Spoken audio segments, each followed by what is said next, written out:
개인 방송인가요? 할렐루야. 네, 새마음선교회 우리 3월 모임에 오신 여러분을 주님의 이름으로 축복합니다. 조나님 이거 그 0까지 올려주세요. 그게 아마 0 그 막대기. 우리 같이 찬양하겠습니다. 찬양하면서 오늘 또 3월 모임 시작하도록 하겠습니다. 하나 둘 셋. 좀만 내려주실래요? 0보다 좀만 아래로 하울링이 안 생기게.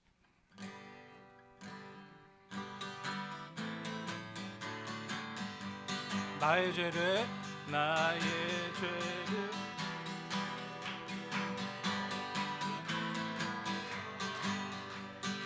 다시 성케하기도 예수의 피밖에 없네.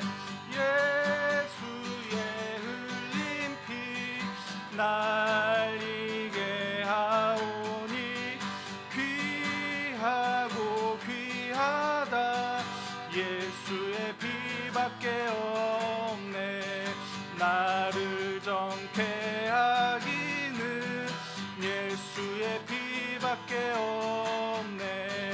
사죄하는 증거도 예수의 피밖에 없네.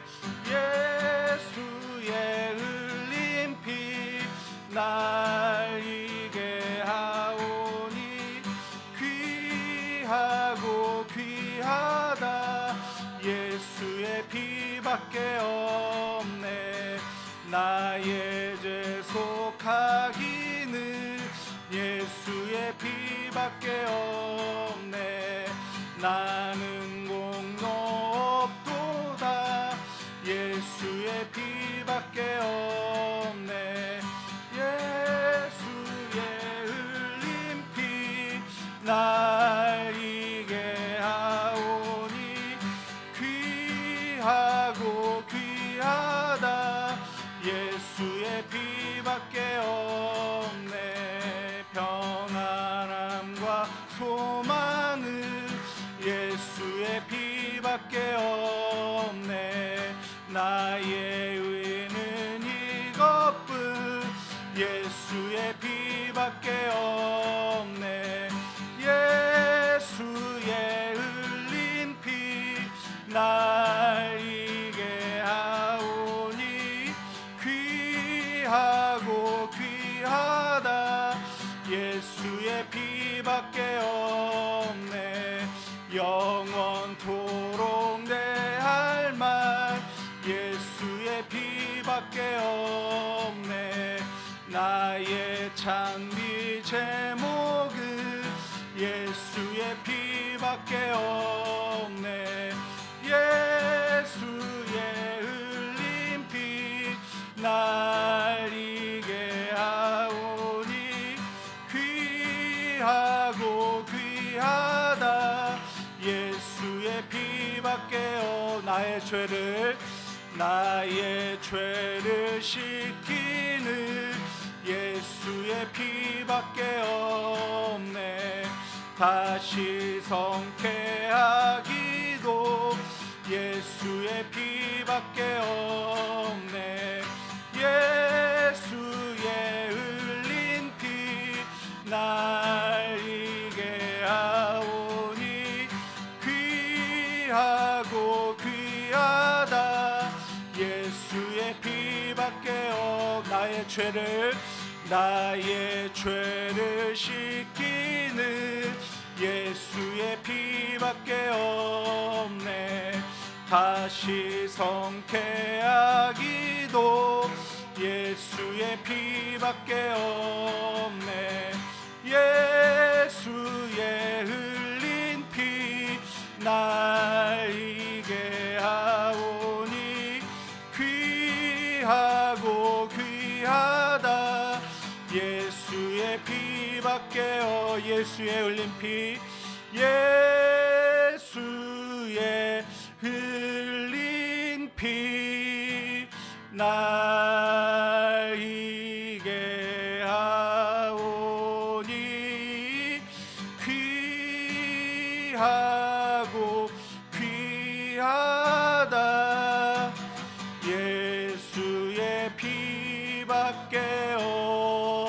예수의 흘린 피, 예수의 흘린 피, 날 이게 하오니 귀하고 귀하다. 예수의 피밖에 없네. 아멘. 우리 찬양 하나 더 하겠습니다.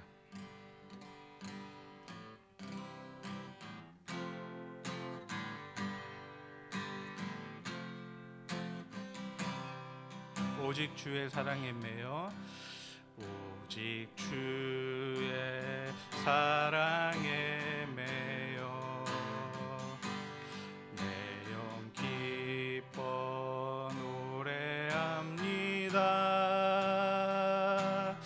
이 소망의 언덕 기쁨의 땅에서 주께 사랑드립니다.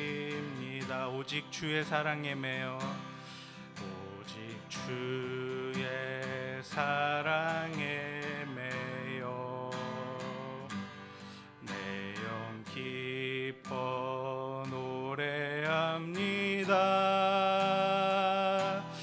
이 소망의 언덕 기쁨의 땅에서 주께 사랑드립니다. 오직 주의 임재 안에 갇혀, 오직 주의 임재 안에 갇혀 내 영 기뻐 찬양합니다.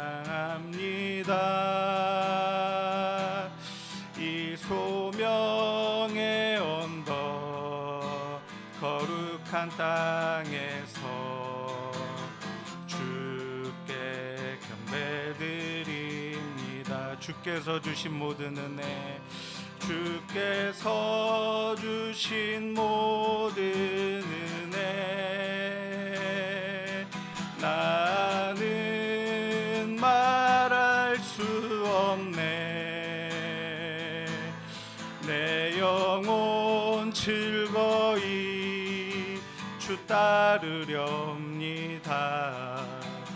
주께 내 삶 드립니다. 오직 주의 사랑에 매여, 오직 주의 사랑에 매여 내 영 기뻐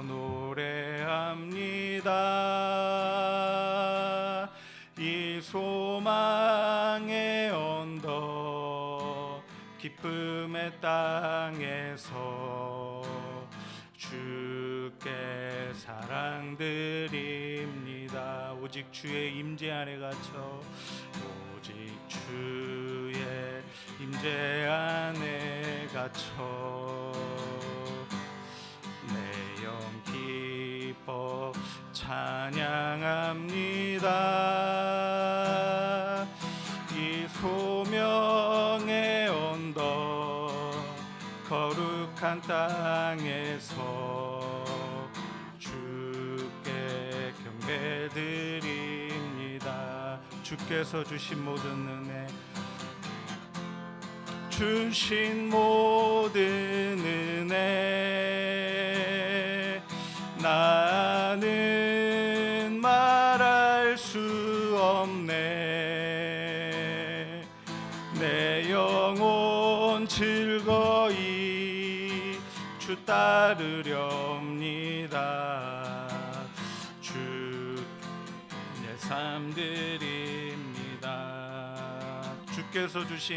주께서 주신 모든 은혜, 나는 말할 수 없네.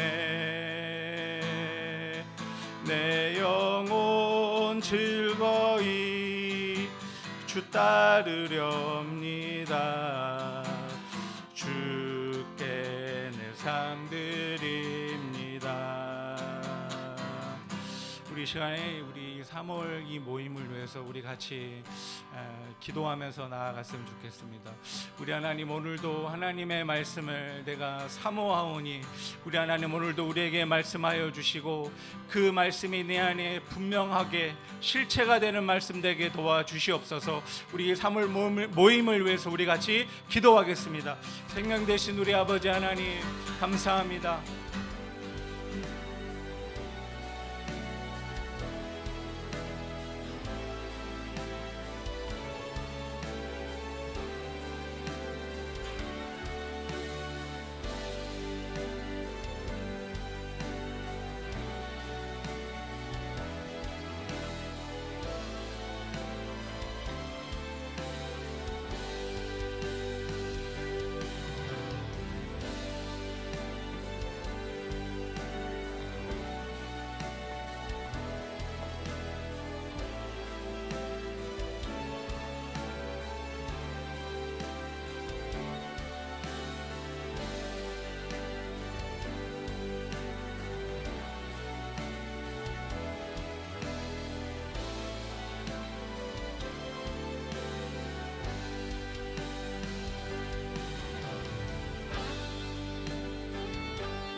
우리 하나님 아버지의 은혜를 감사합니다. 우리 새마음 선교회가 3월 달에 또 우리가 모였습니다. 이 시간에 우리 하나님 함께하여 주셔서 지혜와 계시의 영을 우리에게 부어주셔서 하나님의 말씀이 우리 안에 분명하게 조명되고 깨달아지는 시간 될 수 있도록 주님 도와주시고 우리의 눈과 귀를 열어주셔서 하나님의 말씀을, 그 은혜를, 그 하늘을 볼 수 있도록 역사하여 주시옵소서. 예수님의 이름으로 기도합니다. 아멘. 옆에 분들과 인사하겠습니다. 샬롬. 모임이 갈수록 막 미어 터져서 체육관을 알아봐야 되는데 다 어디 갔지? 그 유인물 핸드아웃지 다 갖고 계셔야 돼요. 핸드아웃지. 오늘은 그 PPT가 없기 때문에 그 여러분들의 핸드아웃지를 다 보시면서 따라오시기를 바라겠습니다. 본론으로 들어가기 전에 이따가 오후에 또 황영도 목사님께서 뭐 잠깐 말씀해 주시겠지만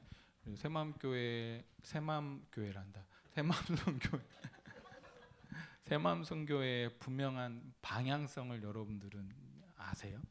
저희가 처음 모임할 때 잠깐 말씀드렸는데 새마음성교회가 도대체 뭐 하는 건가? 새순교회랑 한마음교회가 그냥 모여서 그냥 뭐 하는 건가? 그 위에 그 첫 장 보시면 우리 한번 같이 한번 읽어볼까요? 시작. 새마음성교회는 말씀으로 복음을 깨닫고 누리며 전하도록 세우는 초교파 복음 선교 공동체입니다. 새마음성교회는 복음으로 선교하는 초교파 공동체입니다. 새마음교회가 집중하는 사역은 크게 두 가지입니다. 첫째, 말씀 사역입니다. 우리는 성경을 단순한 율법이나 종교적 형식으로 이해하지 않고 예수 그리스도 안에서 완성된 복음의 실체와 내용으로 깨닫고 누리는 삶을 추구합니다. 말씀을 통해 우리들이 참된 복음으로 같이 읽어주세요. 양육되며 복음을 아는데 머무르지 않고 복음을 누리며 살아가는 삶으로 나아가고자 합니다. 둘째, 해외 선교 사역입니다. 우리는 국외 선교사님들과 지속적인 연합을 통해 현지인들을 복음 중심의 말씀과 신학으로 재교육하여 선교 현장에서 더욱 분명한 복음을 전하도록 돕는 데 목적이 있습니다. 교단과 교파를 넘어 오직 복음 안에서 하나 되어 말씀과 은혜 위에 세워진 선교적 삶을 함께 이루어가는 것이 우리의 비전입니다. 밑에 성경 구절 하나 넣었는데 우리 같이 한번 읽어볼까요? 예수께서 나와 말씀하여 이르시되 하늘과 땅의 모든 권세를 내게 주셨으니 그러므로 너희는 가서 모든 민족을 제자로 삼아 아버지와 아들과 성령의 이름으로 침례를 베풀고 내가 너희에게 분부한 모든 것을 가르쳐 지키게 하라. 볼지어다 내가 세상 끝날까지 너희와 항상 함께 있으리라 하시니라. 아멘. 이게 우리 그 새마음 선교회가 하고자 하는 사역이에요. 첫 번째가 말씀 사역, 두 번째가 해외 선교 사역이거든요.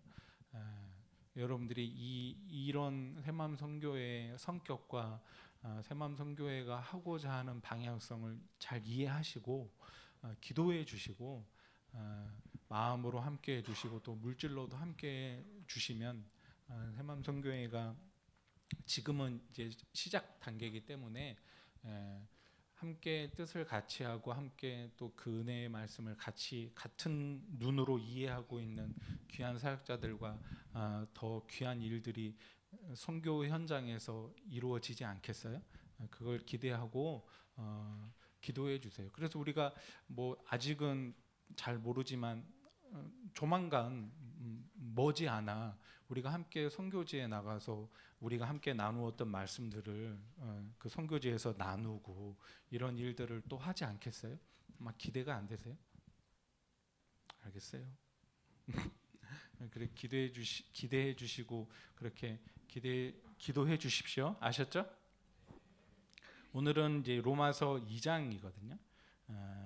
로마서 2장을 한번 같이 한번 전체 한번 또 읽어보고 시작하겠습니다. 띄워주세요. 로마서 2장 같이 한번 읽어보겠습니다. 시작. 그러므로 남을 판단하는 사람아 누구를 막론하고 내가 핑계하지 못할 것은 남을 판단하는 것으로 내가 나를 정죄함이니 판단하는 내가 같은 일을 행함이니라.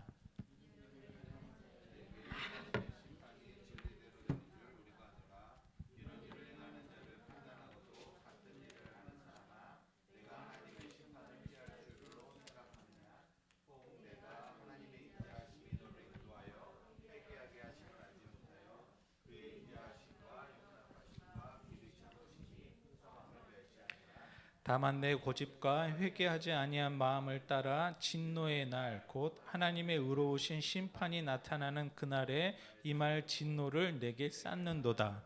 하나님께서 각 사람에게 그 행한 대로 보응하시되 참고 선을 행하여 영광과 존귀와 썩지 아니함을 구하는 자에게는 영생으로 하시고 오직 당을 지어 진리를 따르지 아니하고 불의를 따르는 자에게는 진노와 분노로 하시리라.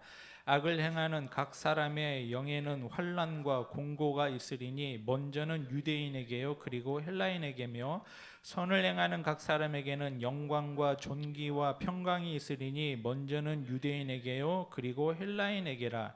이는 하나님께서 외모로 사람을 취하지 아니하심이라. 무릇 율법 없이 범죄한 자는 또한 율법 없이 망하고 무릇 율법이 있고 범죄한 자는 율법으로 말미암아 심판을 받으리라.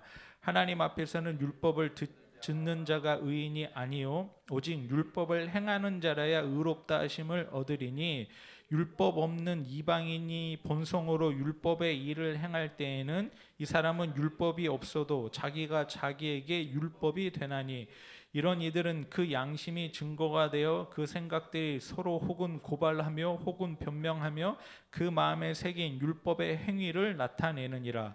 곧 나의 복음에 이른 바와 같이 하나님이 예수 그리스도로 말미암아 사람들의 은밀한 것을 심판하시는 그날이라.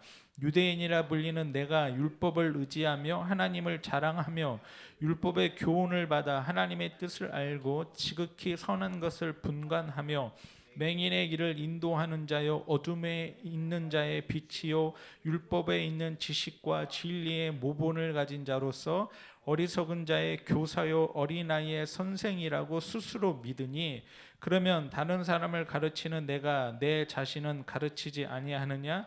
도둑질하지 말라 선포하는 내가 도둑질하느냐? 간음하지 말라 말하는 내가 간음하느냐? 우상을 가증히 여기는 내가 신전 물건을 도둑질하느냐? 율법을 자랑하는 내가 율법을 범함으로 하나님을 욕되게 하느냐? 기록된 바와 같이 하나님의 이름이 너희 때문에 이방인 중에서 모독을 받는도다. 내가 율법을 행하면 할례가 유익하나 만일 율법을 범하면 내 할례는 무할례가 되느니라. 그런즉 무할례자가 율법의 규례를 지키면 그 무할례를 할례와 같이 여길 것이 아니냐? 또한 본래 무할례자가 율법을 온전히 지키면 율법 조문과 할례를 가지고 율법을 범하는 너를 정죄하지 아니하겠느냐? 무릇 표면적 유대인이 아니요 표면적 육신의 할례가 아니니라. 오직 이면적 유대인이며 할례는 마음에 할지니 영에 있고 율법 조문에 있지 아니한 것이라. 그 칭찬이 사람에게서가 아니요 다만 하나님에게서니라. 아멘. 우리가 로마서 2장을 같이 읽었는데 이제 오늘 이 로마서 2장을 살펴볼 건데 같이 읽어보시니까 느낌이 어떠세요? 뭔가 무슨 이야기를 하려고 하는지 감이 오세요? 지금 바울은 지금 로마서 2장에서 두 가지를 지금 겨냥하고 있죠. 로마서 2장에서 읽어보니까 바울이 지금 이야기하고 있는 거 뭐겠어요? 위에 상반절에서는 남을 판단하지 말아라 판단하는 사람아 그러잖아요. 그러니까 남을 판단하는 자로 서 있는 교회를 지금 이야기하고 있죠. 이 서신이 지금 로마 교회에 보내고 있다라는 사실을 우리가 잊지 말아야 됩니다. 예수 안 믿는 사람들에게 왜 니네 남을 판단하고 있니? 그게 아니고 이미 칭찬받고 있던 로마 교회에게 예수를 잘 믿노라 하고 있는 로마 교회에게 지금 사도 바울이 남을 판단한다라고 이야기한단 말이죠. 그 얘기는 로마 교회의 이야기겠어요? 우리의 얘기겠어요? 성경 우리의 이야기니까 지금 우리 이야기란 말이죠. 그리고 그 밑에 보면 표면적 유대인이냐 이면적 유대인이냐 할례냐 무할례냐라고 사도 바울이 계속 이야기하면서 겉으로는 율법과 할례를 자랑하지만 나는 할례를 받았어. 나는 율법을 지키고 있어. 자랑하지만 실제로는 뭐 했다라고 사도 바울이 이야기해요. 니네는 율법을 어겼어. 자칭 유대인이야 라고 이야기하고 있잖아요. 그러니까 지금 로마서 2장은 크게 두 줄기예요. 남을 판단하는 문제와 표면적 유대인이냐 이면적 유대인이냐. 이 모든 논쟁의 중심에는 한 가지 질문이 있죠. 어떤 질문이에요? 누가 진짜 하나님의 백성이냐? 누가 진짜 유대인이냐? 이걸 지금 사도 바울이 로마 교회에게 화두로 던지고 있단 말이죠. 오늘날 우리에게. 바울의 대답은 명확하죠. 읽어보니까 어때요? 겉으로 율법을 지키는 것, 겉으로 할례를 행하는 것이 유대인을 만드는 게 아니고 오직 하나님의 은혜로 심령이 찢겨져서 자기의 의가 무너지고 예수 그리스도의 의만 붙드는 자가 이면적 유대인이다라고 이야기를 하잖아요. 그게 진짜 유대인이야. 그게 진짜 하나님의 백성이야 라고 사도 바울이 이야기를 하고 있단 말이죠. 이 큰 줄기로 로마서 2장을 우리가 이해해야 돼요. 로마서 2장이 이 이야기란 말이에요. 로마서 1장 마지막에 보면 온갖 추악한 죄의 목록이 쭉 나와요. 우리가 지난주에 그 2월 모임에 봤잖아요. 추악한 세상이 어떻게 세상이 정말 악하구나. 어떻게 예수 믿는 사람들이 이렇게 악한 일을 행하지? 라고 이야기하지만 사도 바울의 논지는 뭐였어요? 그 주인공들은 너희들이 세상이 어떻게 저러지? 저 할례 받지 못한 저 이방인들 저들이 아니고 그 죄의 모습이 누구라는 거예요? 너희야 라고 사도 바울이 이야기를 했단 말이죠. 왜 예수 믿는 우리에게도 그러면 생각해 보세요. 우리가 지난주에 했던 거란 말이에요. 예수 믿는 우리에게도 그러면 왜 그렇게 세상 사람들과 똑같은 더러움이 터져 나오냔 말이에요. 안 나오세요? 나는 죄를 안 짓는데.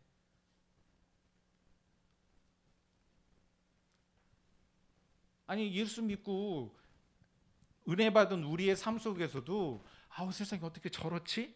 우리는 안 들켜서 그렇지 똑같잖아요. 11계명을 우리는 갖고 있잖아요. 들키지 마. 이거 다 갖고 있잖아요. 근데 왜 우리에게도, 예수 믿는 우리에게도 세상 사람들과 똑같은 그런 더러움이 터져 나오냐고요. 그걸 우리가 로마서 1장에서 뭐라고 살펴봤어요? 사도 바울이 그걸 뭐라고 얘기한다라고 말씀을 드렸죠. 2월 달에 그걸 나눠드린 핸드아웃을 찾아가면서 빈칸을 채워보셨다면 금방 알 텐데, 넘겨주셨다고 했잖아요. 파라디돔이 그걸 우리에게 넘겨주셨다. 그러니까 하나님이 하나님의 백성들을 지금 의도적으로 이 역사 속, 이 역사는 다 뭐예요? 눈에 보이는 이 역사는 다 죄죠.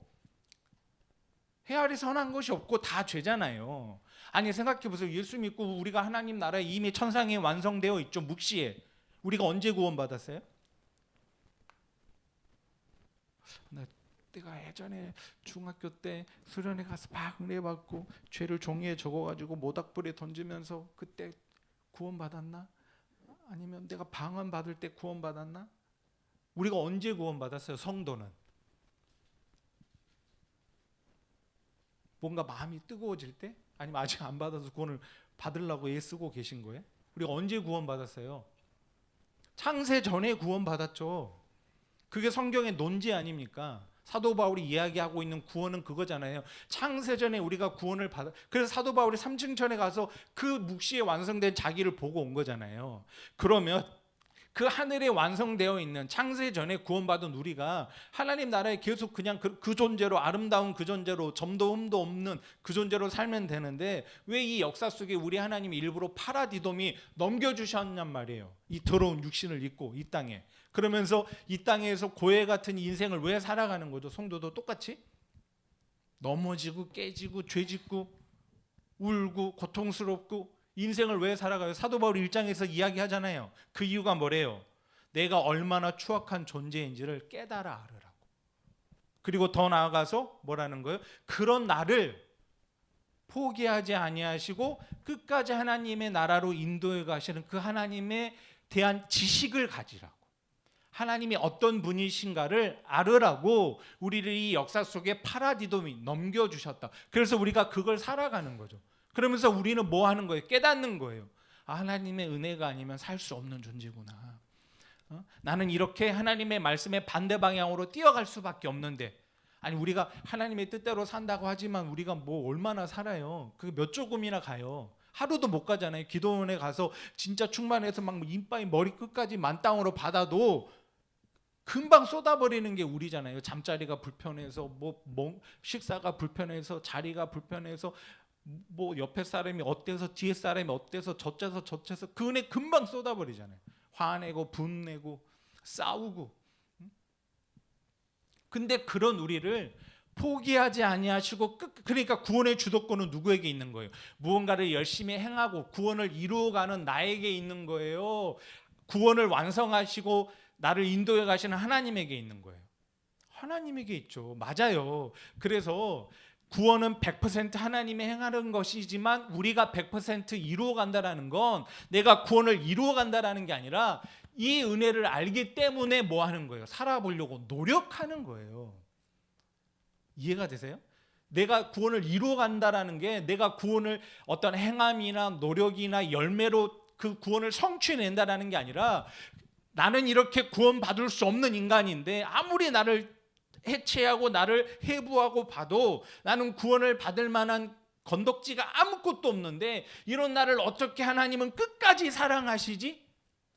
그러니까 뭐 하는 거예요? 그 사랑에 반응해 보고 싶은 거예요. 잘 안 되지만 잘 안 되잖아요. 그걸 야고보 사도가 이야기하는 행함이라고 하는 거지, 우리가 행함으로 어떤 구원의 자격과 어떤 은혜의 자격과 천국의 자격을 얻는 건 아니란 말이에요. 하나님이 주신단 말이죠.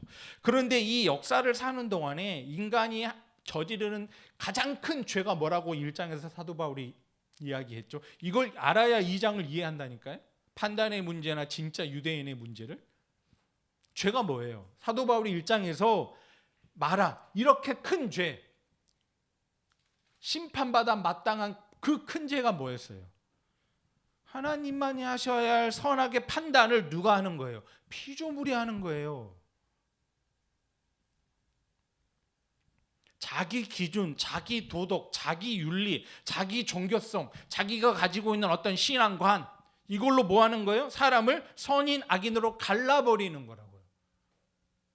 그걸 죄다라고 이야기하는데 로마서 2장 1절에 뭐라고 이야기하냐면, 그러므로 남을 판단하는 사람아, 누구를 막론하고 내가 핑계하지 못할 것은 남을 판단하는 것으로 내가 너를 정죄함이니 판단하는 내가 같은 일을 행한다. 여기 판단하는 말이 헬라어로 크리노라는 단어거든요.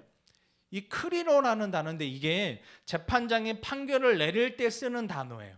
그러니까 지금 내가 누군가를 판단한다라는 건 내가 지금 어떤 자리에 올라와 앉아 있다라는 거예요? 재판장의 자리에 있다라는 거예요. 네가 지금 판사의 자리에 앉아 있구나. 재판장의 자리에 앉아 있구나. 그런데 문제가 뭐예요? 1장에서 이미 사도 바울이 선언했듯이 의인은 있어요, 없어요? 의인은 없나니 하나도 없어요. 모든 인간이 유죄예요. 그 죄로 말미암아 죽어야 된단 말이죠. 그러니까 법정에서 재판관의 자리에 앉아야 하실 분은 하나님 한 분이시란 말이에요. 그런데 죄인들이 그 자리를 탄찰하고 앉아버린 거예요. 그래서 죄인, 선인, 예쁜 거, 나쁜 거, 추한 거 이렇게 나눠버리는 거예요. 그게 뭐라는 거예요? 지금 사도 바울이 이야기한 죄의 본질이라는 거예요. 여러분, 죄라는 건, 이 죄는 우리가 이해하고 있는, 그러니까 여러분들이 성경을 보실 때 나오는 이런 용어들이 있잖아요. 죄의 반대말은 의잖아요. 이런 용어들을 우리가 가지고 있는 국어사전이나 아니면 사회적 통념으로 이해하고 있는 수준으로 이해를 하시면 안 된다라고 누누이 말씀드렸습니다. 우리는 그 하나님, 그 하늘, 그 몫이 완성된 그 하나님을 바로 대면하여 우리가 알 수 있나요? 하늘의 것을 우리가 바로 알 수 있어요? 우리는 바로 알 수 없죠. 그래서 하나님이 어떻게 해야 돼? 이 아래 것으로 설명을 해줘야 되잖아요. 거기에 동원된 게 죄란 말이에요. 그러면 이 죄가 있는 이유는 뭐예요? 지금 사도 바울이 1장에서 우리를 파라디도미, 넘겨줬대요. 죄 가운데. 그럼 이 죄를 통해서 하나님이 우리를 넘겨준 이유는 뭘 알라고 넘겨준 거예요? 의를 알라고 넘겨준 거죠. 그러면 이 죄를 통해 의를 알았네? 그러면 이 의를 안 사람에게는 이 죄가 있어요, 없어요? 죄가 없죠. 아담이라는 말이, 하나님이 아담을 만들어서 하나님의 뜻과 하나님의 마음을 부어주셨단 말이죠. 근데 아담이 하나님의 뜻과 하나님의 마음을 알아서 하나님이 원하시는 자리로 나아가지 못하면 이 아담이 그냥 죄인이 되는 거거든요. 그러니까 이 세상의 모든 인간은 그냥 여기에 머물러 버리는 거죠. 여기로 못 가는 거예요. 의인으로. 그러면 이 아담적 존재가 이 죄로 말미암아 의인이 되면 무슨 뭐 아담이 천국 갔나요? 지옥 갔나요? 간혹 청년들이 이런 거 물어보잖아요. 왜냐하면 선악과를 따먹었으니까 궁금한 거죠. 아담은 선악과를 따먹었는데 아담과 하와는 천국 갔나요? 지옥 갔나요? 그게 더 이상 우리에게 필요한 거예요? 필요하지 않는 거예요? 더 이상 이건 의미가 없는 거죠. 왜? 이걸 통해 우리는 뭘 알았으니까? 의를 알았으니까. 그 하늘의 그건 우리에게 바로 담아줄 그릇이 없단 말이에요. 그래서 예수님도 하나님이신데 이 땅에 오실 때 어디에 담겨서 오셨어요? 말씀이 육신이 되어 오신 거죠. 왜냐하면 말씀 자체가 오면 그 하나님을 이해할 수 있어요, 없어요? 없어요. 근데 육신이 되어 오셨는데도, 빛이 왔는데도 그 아래에 있는 어둠들이 그 빛을 알아보더라, 못 알아보더라? 못 알아보잖아요. 그리고 결국에는 그 예수를 십자가에 못 박아 죽여버리잖아요. 그러니까 우리가 이런 말씀들을 통해서 하나님의 뜻과 하나님의 마음을 알아야 된다. 왜 하나님이 우리에게 이런 죄 가운데 우리를 넘겨주셨는지. 왜냐하면 우리에게도 죄의 증상들이 많이 나온단 말입니다. 열거할 수 있잖아요. 미움, 다툼, 시기, 질투, 뭐 죄의 증상들이 많은데 그건 죄의 증상이지 본질이 아니라고요. 그러니까 자꾸 죄를 도덕적이고 윤리적인 것으로 이해를 하시면 안 돼요. 그리고 나는 회개했다. 하나님이 원죄는 하나님이 예수 그리스도로 십자가에서 해결해 주셨고, 이 오리지널 신이라고 하는데, 이거 선악과 따먹은 그 원죄는 하나님이 십자가에서 해결해 주셨고, 우리가 이제 살면서 자범죄를 짓잖아. 이 자범죄는 우리가 날마다 회개하면서 씻어내야 돼. 그래야 어디 간다고 그래요? 천국 가. 성경에 원죄 자범죄라는 말 나와요? 이건 조직신학자들이 얘기한 거고 그냥 죄예요. 그냥 죄라니까요. 아니, 하나님이 우리를 볼 때 원죄 따지고 자범죄, 너는 원죄가 해결됐는데 자범죄가 해결이 안 됐구나, 너는 원죄가 해결이 안 됐는데 자범죄가 해결됐구나, 이러시겠냐고요. 그냥 죄라고요. 죄. 근데 이 죄가 어떤 죄라고요? 하나님 자리에 올라가 있는 죄, 하나님의 은혜 없이도 살 수 있는 그 죄, 그게 죄라고요. 그래서 피조물이 하나님 노릇하는 게 죄라고요. 피조물이 하나님 노릇하는 거. 피조물이 하나님 노릇하는 게 뭐예요? 내가 기준이 되고, 내가 재판장이 되고, 내가 선악을 규정하고, 내가 나를 의인, 남을 악인으로 규정해 버리는 거예요. 이게 바로 우리가 1장에 뭐였어요? 불의로 진리를 막는 거였다고요. 불의로 진리를 막는 거라고요. 의에 만든 말이 불의잖아요. 그러니까 의는 뭐예요? 거룩한 어떤 행실, 깨끗한 말, 그런 거예요? 거룩이 뭐죠? 이건 세퍼레이트, 구별하는 거거든요. 저와 하나님의 나라는 거룩해야 가죠. 거룩하지 못하면 못 가잖아요. 그럼 저와 여러분의 삶의 행실이 진짜 거룩합니까? 죄 하나도 안 짓고 깨끗하고 예수님 가운데 토막처럼 우리가 사냐고요. 아니잖아요. 어떻게 보면은 여러분들이 교회당에, 예배당에 있을 때야 집사님, 성도님 하지, 밖에 나가면 예수 믿는지도 모를 수도 있죠. 그다음에 자기가 이제 거기서 커밍아웃 하면 사람들이 기를 초풍할 수도 있고, 너 교회 다녔어? 이렇게. 그럼 거룩하지 못한 거네요.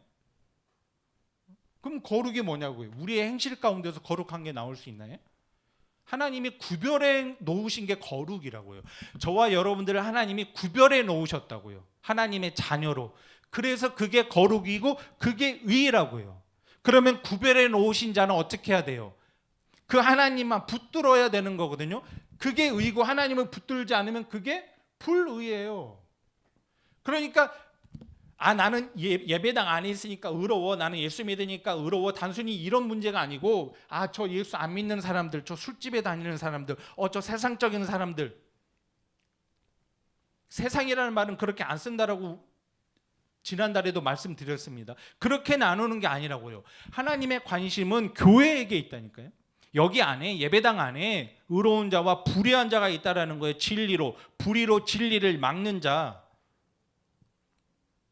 내가 선악의 판단의 기준을 잡고 사람들을 갈라내는 그 태도. 나는 선이고 너는 악이야. 나는 알고 너는 몰라. 이런 거 있잖아요. 그래서 하나님은 사람을 뭘로 판단하지 말라고 그래요? 외모로 판단하지 말아라.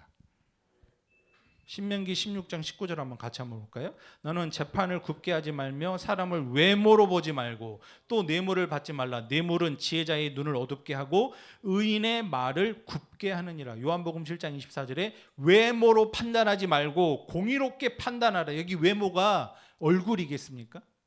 성경을 이런 우리의 국어사전이나 사회적 통용으로 이해하지 말자라고 그랬어요. 외모로 판단해서 여기 할 것 같으면 다 힘들어요. 자신 있으세요?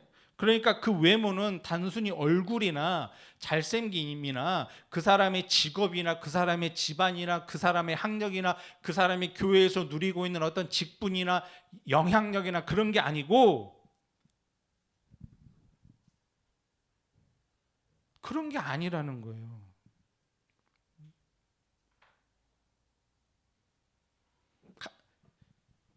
근데 사람들은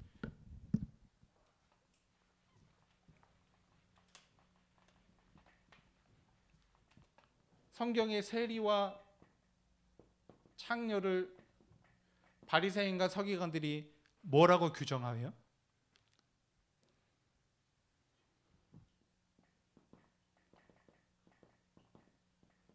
바리새인과 서기관 자기들은 선이라고 그러고 세리와 창녀를 바리새인과 서기관들이 뭐라고 규정해요? 악이라고 하죠. 이것이 외모로 판단하는 거라고요.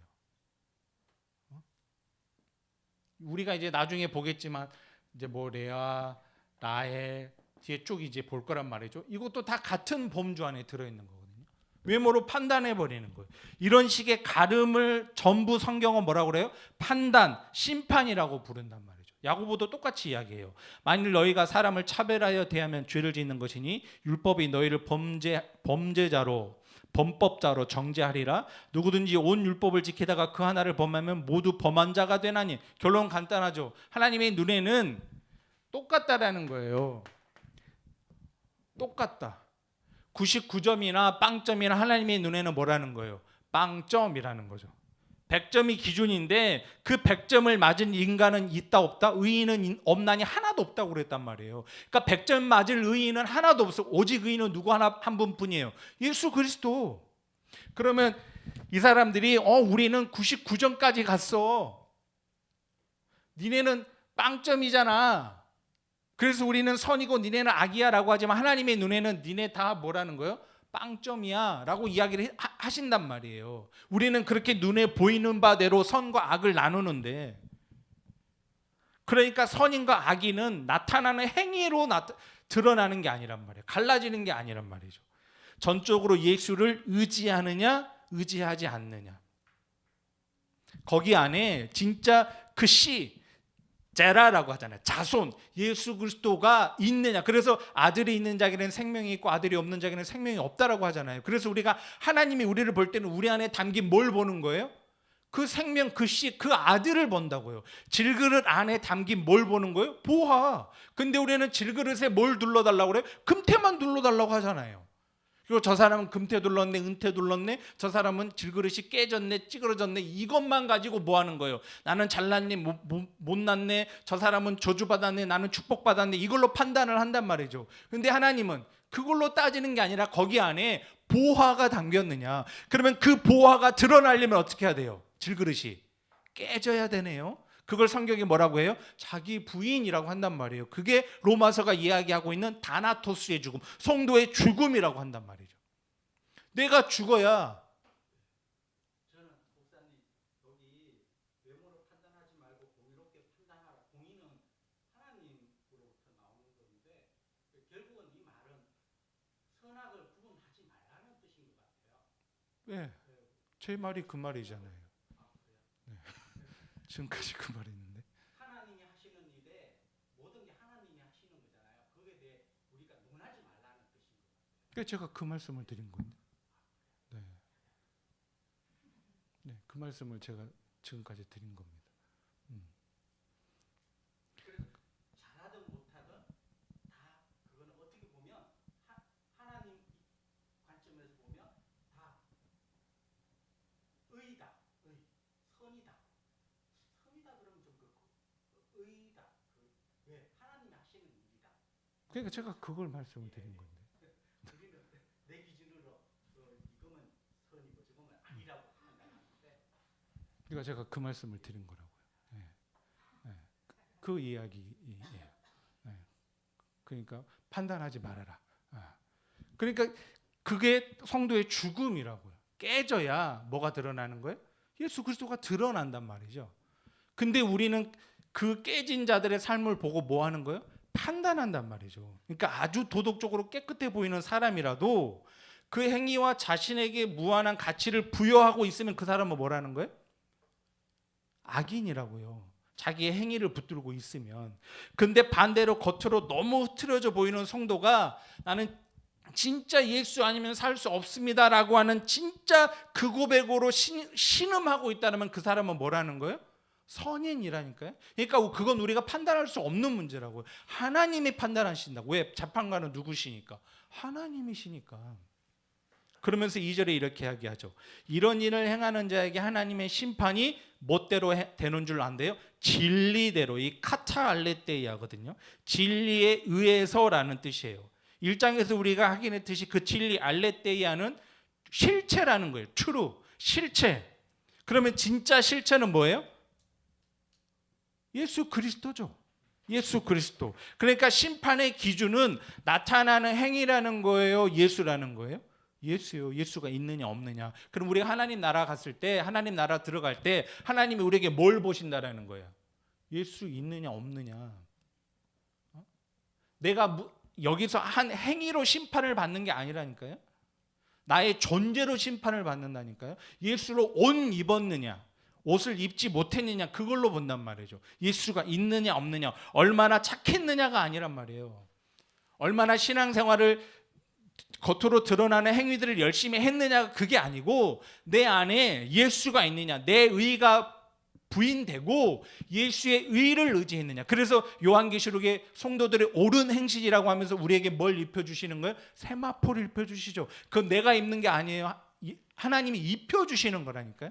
예수라는 옷을 우리에게 입혀주시는 거예요. 이삭이 장자에게 축복을 해요. 근데 야곱이 형처럼 털을 붙이고 엄마 치마표에 있다가, 왜냐하면 리브가는 하나님으로부터 언약을 갖고 있었거든요. 우리가 이제 나중에 보겠지만 그 언약이 다 장자가 삭제당하고 차자가 받습니다. 이스라엘의 족보를 쭉 보면. 그래서 원래 에서가 이삭의 축복을 받아야 되는데 장자가 삭제당하고 차자인 야곱이 받잖아요. 그건 이미 하나님이 리브가가 안에 아기를 가졌을 때 하나님이 말씀하셨어요. 근데 그걸 나중에 신약에서는 에서는 미워했고 하나님이 야곱은 사랑했다라고 분명하게 말씀해 주십니다. 아니, 아이들이 엄마 뱃속에서 어떤 행위를 내놓기 전에 하나님은 에서는 미워하고 야곱은 사랑하기로 뭐 하셨대요? 작정하셨대요. 디크리, 작정. 하나님의 작정과 하나님의 뜻, 하나님의 계획은 실수 있어요, 없어요? 없어요. 근데 그 야곱이 아버지로부터 축복을 받기 위해서 뭐 해요? 형은 털이 많고 남자다우니까 그냥 가면 아버지한테 아버지를 속였다고 혼날까 봐 엄마가 털을 붙여준단 말이죠. 털을 붙이고 아버지 앞에 가요. 이삭이 뭐라고 얘기해요? 몸은 에서인데 목소리는 야곱이네. 그러면 아버지가 아무리 늙어서 노안이고 앞이 잘 안 보여도 자기 새끼가 올 때 큰 아들인지 작은 아들인지 모를까요? 아무리 털 붙이고 왔다고? 안단 말이죠. 근데 그냥 축복해줘요. 그러니까 아유, 저 유약한 야곱, 엄마 치마폭에서나 붙들고 있고, 아유, 저 어떡해? 이걸 봤어요, 안 봤어요? 안 봤어요. 그냥 뭐만 본 거예요? 장자의 모습을 하고 온 야곱만 본 거죠. 저와 여러분들이 이 땅에 성도로 살지만 넘어지고 깨지고 연약해요. 여전히 야곱 같은 삶을 살아요. 우리의 실존 아닙니까?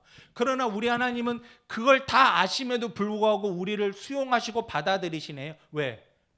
우리를 사랑하시기로 디크리, 작정하셨거든요. 그리고 우리가 예수의 옷을 입고 있단 말입니다. 그래서 우리가 하나님 나라 가는 자격과 기준은 나의 나타나는 어떤 행위가 아니라 예수예요. 판단의 기준도 예수예요. 그러니까 남을 판단하는 행위 자체가 뭐라는 거예요? 불의로 진노를 막는 일이고 그것이 진노를 쌓는 일이라니까요. 판단하지 말라라는 거예요. 그러면서 3절에 이렇게 물어요. 이런 일을 행하는 자를 판단하고도 같은 일을 행하는 사람아, 내가 하나님의 심판을 피할 줄로 생각하느냐. 여기 죄의 정의가 더 분명해지죠. 바울이 1장에서 그 나열한 죄의 목록은 증상이었어요. 그 증상을 뿜어내게 하는 뿌리에 뭐가 있다라는 거예요? 나에 대한 무한 신뢰, 자기 존재에 대한 집착이 있다라는 거예요. 나는 맞고 너는 틀려, 이거. 살인, 간음, 도둑질, 이건 전부 하나님 자리에 앉기 위한 수단이라니까요. 그건 뭐겠어요? 그러니까 이 세상에 모든 사람은 다 어떤 존재로 살아요? 왕으로 삽니다. 자기가 자기 인생의 주인이에요.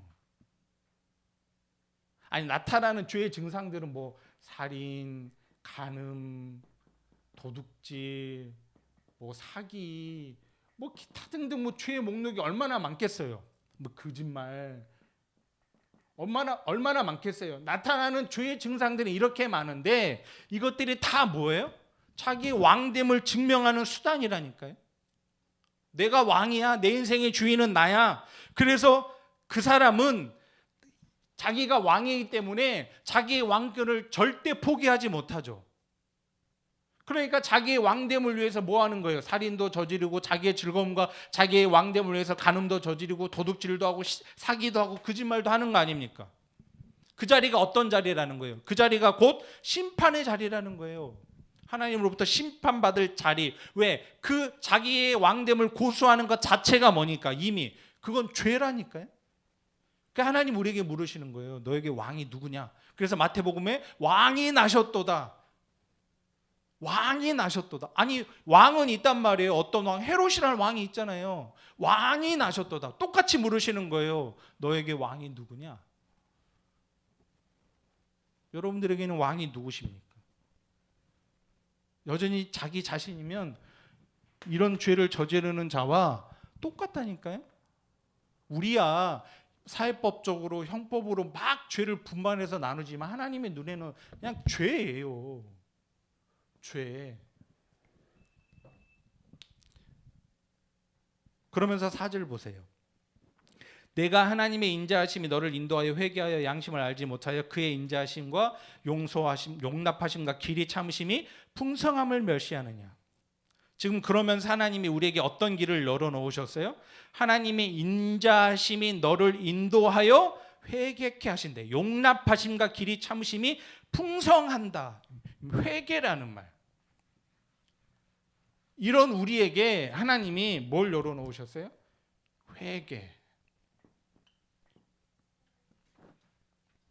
회개가 뭘까요?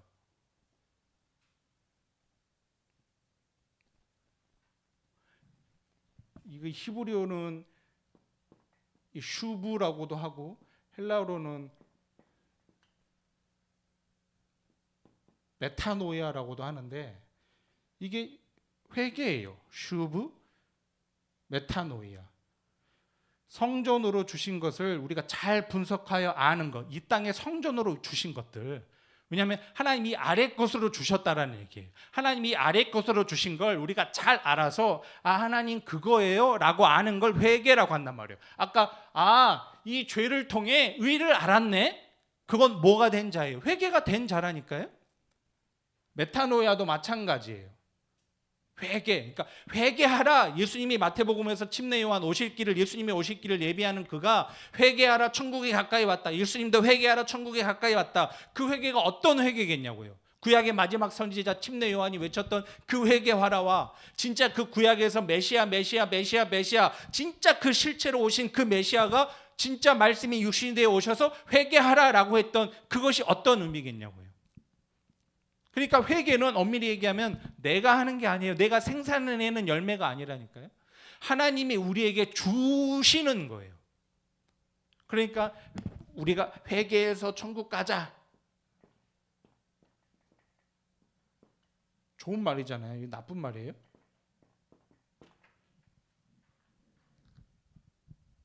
회개해서 천국 가자.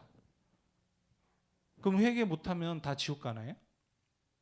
저와 여러분들이 성도들이 지옥 가는 천국 가는 사람들은 회개해서 천국 가는 거고 지옥 가는 사람은 회개 안 해서 지옥 가는 건가요?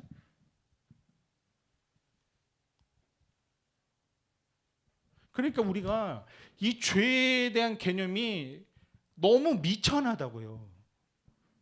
죄와 이 의에 대한 개념이 우리 안에 너무 미천해서 이걸 우리가 가져야 할 어떤 행동 강령 정도로만 이해를 한다니까요. 그러면 교회 예배당 주일날 오다가 예배도 못 드리고 일주일 동안 산 거 예배당 가서 목욕하고 씻어내야 되는데 못하고 사고 나서 죽어버렸네. 그럼 그 사람은 천국 가는 거예요? 지옥 가는 거예요? 회개를 못했잖아.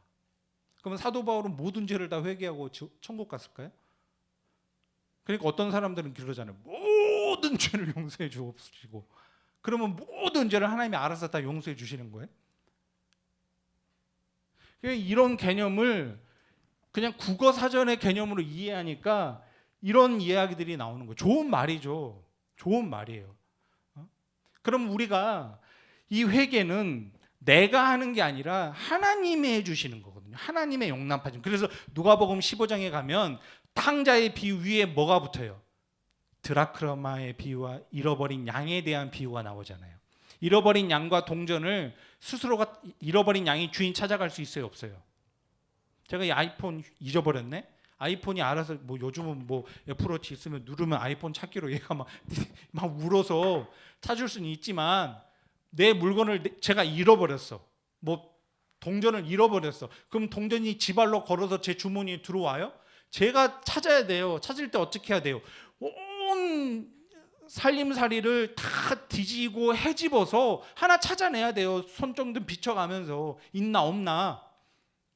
그걸 뭐라고 해요? 성경이 누가복음 15장에서 그게 회개야라고 이야기한다고요. 그러니까 회개는 내가 내 죄를 이런 죄를 죄의 증상들을 다 열거하면서 회개해서 잘못했습니다. 그러니까 회개는 뉘우침이 아니라고요. 반성이. 그게 아니라 하나님에 의해서 찾아지는 것이 뭐예요? 회개예요.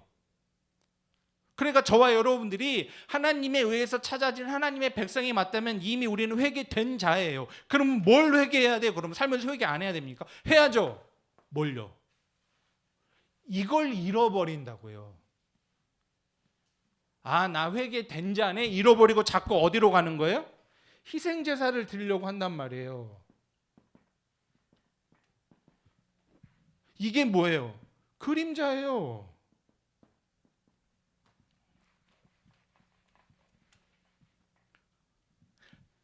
성막에 문이 3개가 있습니다. 첫째 문, 번제단, 물두멍, 속죄소, 문, 떡상, 촛대, 떡상, 향단, 여기가 지성소. 그럼 엄밀히 얘기하면 여기까지가 구약이고 여기가 신약이에요. 여기는 넓은 문이에요. 여기는 좁은 문이에요. 그러니까 여기만 들어와 있는 사람들은 지금 여전히 뭐 하고 있는 거예요? 여기서 번제단이니까 계속 뭐 하는 거예요? 희생제사만 드리는 거죠. 근데 우리는 좁은 문, 속죄소 안에 들어와서 촛대와 떡상과 향단에서 뭘 배우는 거예요? 그리스도를 배우는 거예요. 그것이 뭐가 되는 거예요? 지성소가 되는 거거든요. 그러면 저와 여러분들은 이미 예수 그리스도로 말미암아 그리스도가 영으로 오셔서 뭐가 된 거예요? 지성소, 하나님이 임하시는 지성소가 됐네요. 여기에서는 뭐가 되는 거예요? 하나님의 응답이 내려오잖아요. 그러면 저와 여러분들이 기도와 삶과 회개가 지성소가 됐으면 이미 이 기도도 응답이 됐고 삶도 하나님이 받으시고 회개도 된 자가 된 거란 말이죠. 왜? 우리는 지성소가 됐으니까. 그래서 사도 바울이 야 쉬지 말고 기도하라 범사에 감사하라 이것이 너희를 향한 하나님의 뜻이니. 그러면 쉬지 말고 기도하라고 했으면 어떤 사람들처럼 24시간 방언하게 해야 됩니까? 계속 길 가면서도 막 쇼핑하면서도 막 이렇게 막 다녀야 되는 그걸 기도라고 합니까?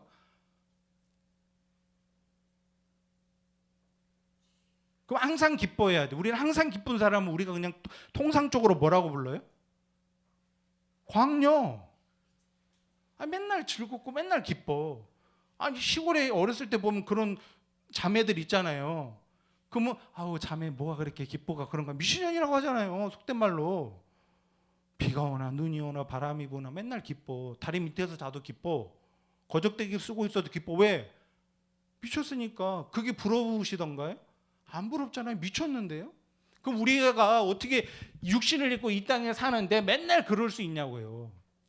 그게 아니라 여전히 우리의 삶은 육신을 입고 있기 때문에 어렵고 힘든데 우리의 지성소가 됐기 때문에 뭐가 되는 거예요? 하나님이 볼 때 하나님이 받으실 만한 삶이 됐단 말이에요. 응답이 이루어진 삶이라니까. 그러니까 기도 응답이라고 하는 것도 우리는 너무나 곡해되어 있는 정보를 갖고 있단 말이에요. 우리가 여러분들이 응답받고 싶어하는 목록이 뭡니까? 다 이 땅에 살면서 불편한 것들이잖아요. 맞아요. 그 구한 전사님 저거 좀 잠깐 꺼주실래요?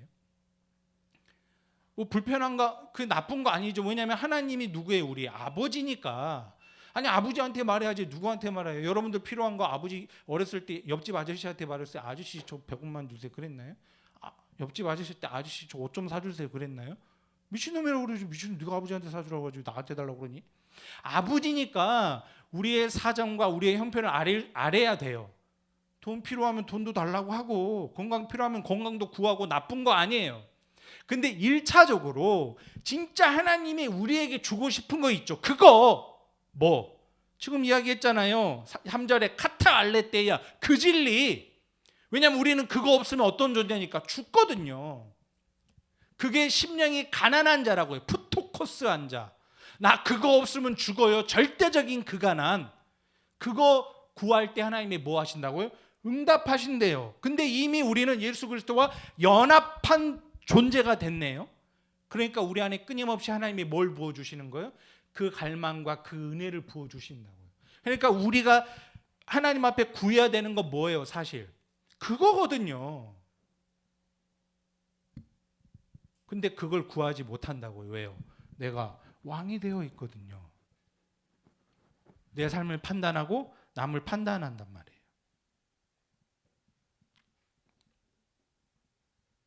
다만 내 고집과 회개하지 않은 마음을 따라 진노의 날, 곧 하나님의 의로우신 심판이 나타나는 그날에 이 말 진노를 내게 쌓는도다.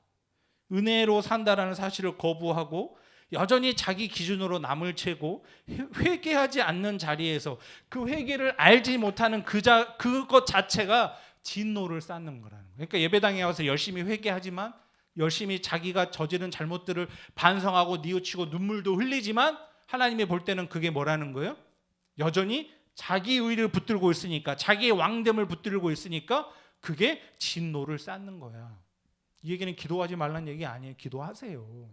기도해야죠. 우리 힘으로 안 되니까. 우리는 자꾸 나를 의지하게 되잖아요. 안 그래요? 육신을 입고 있는데 거기서 자유로울 수 있는 사람이 어디 있냐고요. 그래서 사도 바울이 그러잖아요. 야, 내 안에 에피투미아 탐심이 있어. 근데 내가 그 탐심이 있는데 그것이 율법에 죄라고 알려주지 않았다면 나는 이게 죄인지 몰랐을 거야. 아니, 사도 바울 같은 사람도 그런다니까요. 그것이 있단 말이에요. 여전히. 근데 그걸 통해 뭘 안 거예요? 하나님의 은혜를 알았단 말이에요. 여러분, 우리가 예수 믿는 순간에 우리의 삶이 다 그냥 다 없어져 버리나요? 똑같아요. 하루 세끼 밥 먹어야 되고 직장에 출근해야 되고 새끼 키워야 되고 삶을 살아내야 돼요. 다 없어지나요, 그냥? 뭐 엘리야를 까마귀가 하나님이 먹이셨는데 우리도 까마귀의 도우심을 받을 수 있을까요? 요새 까마귀는 사나워서 눈 파먹어 버려요. 와서. 그래서 성경도 이야기하는 거예요. 일하지 않는 자 먹지도 말라고. 일하라는 거예요. 바울은 그러잖아요. 야, 종들아, 상전에게 복종해. 찝소리하지 말고 일하라는 거예요. 야, 죽게 하듯 해. 하라는 거예요. 예수 믿는다 핑계치고 어영부영 사지 말라라는 거예요. 살아내야 된단 말이에요. 그건 우리에게 필요한 삶이에요. 필요 없다라는 게 아니라 필요한 삶인데 그 삶을 살아내면서 그 안에서 우리는 뭘 배우는 거예요? 그 묵시, 그 하늘, 그 샤마임이라고 하는 그 하늘, 거기에 말씀 진리가 있어 라고 하는 그걸 우리는 배우는 거란 말이죠. 이 땅에서 그걸 배우면서 뭐 하는 거예요? 이 인생을 살아내는 거예요. 그렇기 때문에 우리에게는 뭐가 필요한 거예요? 그 은혜가 필요한 거죠. 왜? 은혜가 없으면 우리는 살 수 없으니까.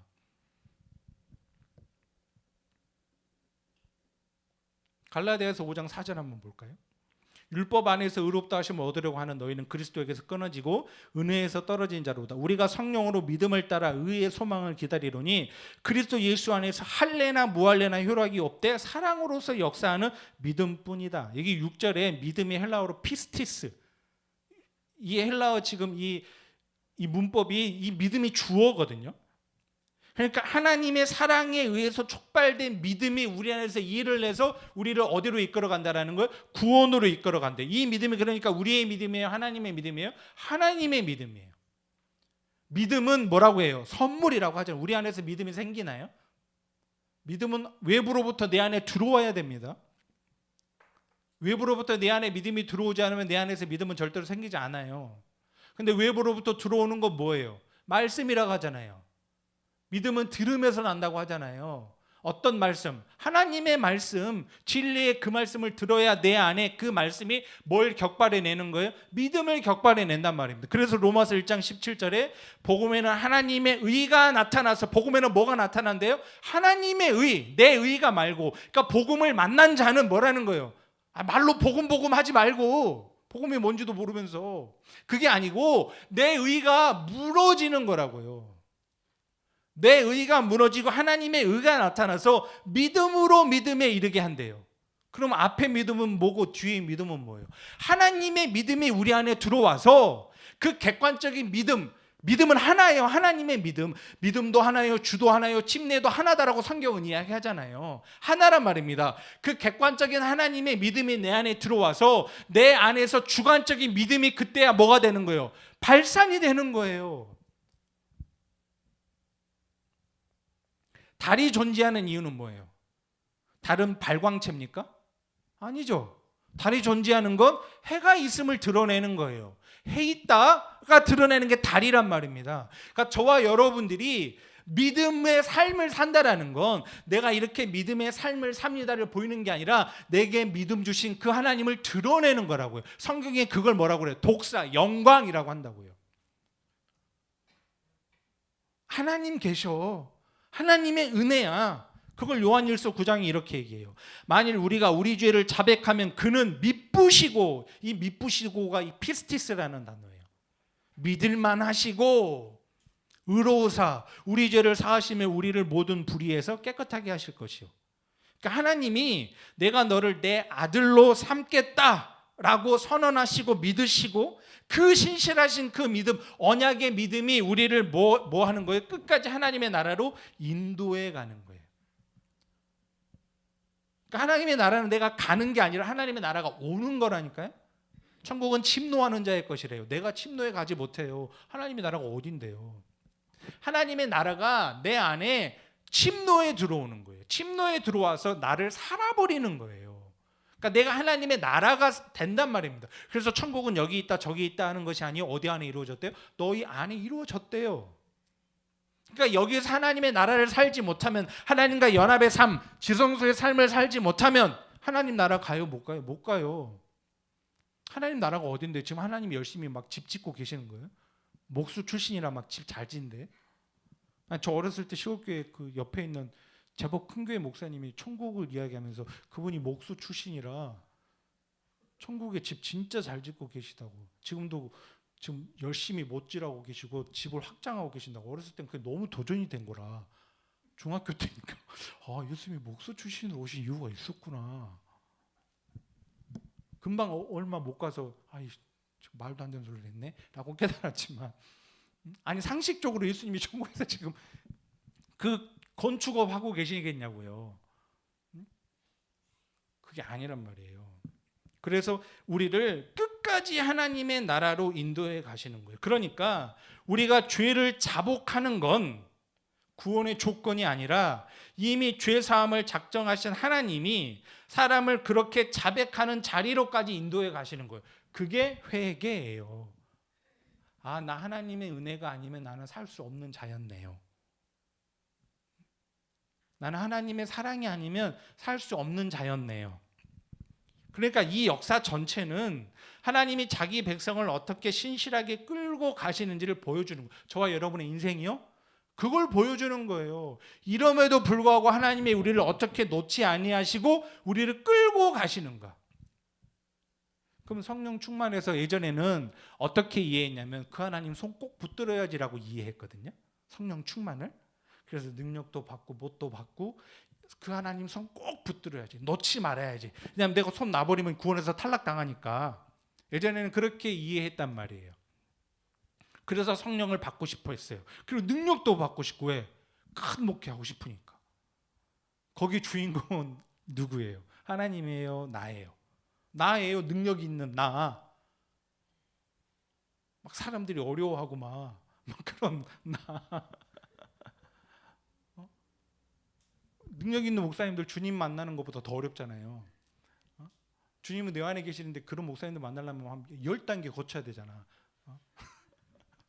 한참 기다려야 되고, 주님은 내 안에 바르고 계시는데 예전에는 그렇게 이해했다고요. 내가 능력 받아서 주님 손 안 놓쳐야지.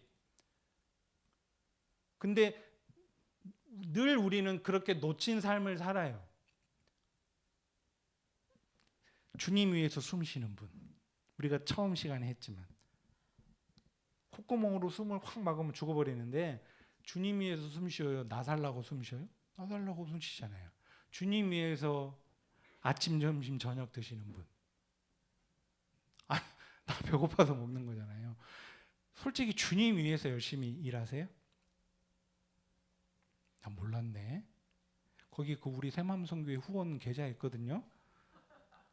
거기 자동이체 설정해 놓으셔요. 주님 위해서 보셨으면 거기로 다 들어와야지.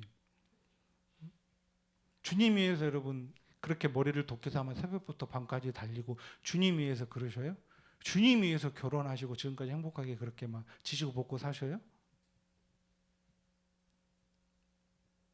아니잖아요. 나만 위해 살잖아요. 나만 위해 산단 말입니다. 그게 우리의 인생이라니까요. 그런 우리가 어떻게 주님을 안 놓치냐고. 매 순간 놓쳐버리는데. 근데 하나님이 우리를 놓치지 않는다라는 거죠.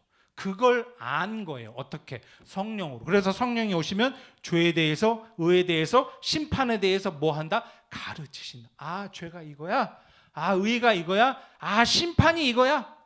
로마서 2장이 성령으로 말미암아 깨달아. 그러니까 성경은 로마서 2장뿐만이 아니라 성경 창세기부터 요한계시록까지 다 어떻게 이해를 해야 된다라는 거예요. 그냥 구조적으로 지적으로 동의가 아니고 성령으로 알아야 되는 거예요. 그러니까 창세기부터 요한계시록까지는 뭘 이야기하고 있는 거예요? 죄에 대해서, 의에 대해서, 심판에 대해서 가르치신단 말이죠. 에스겔서 36장 한번 볼까요?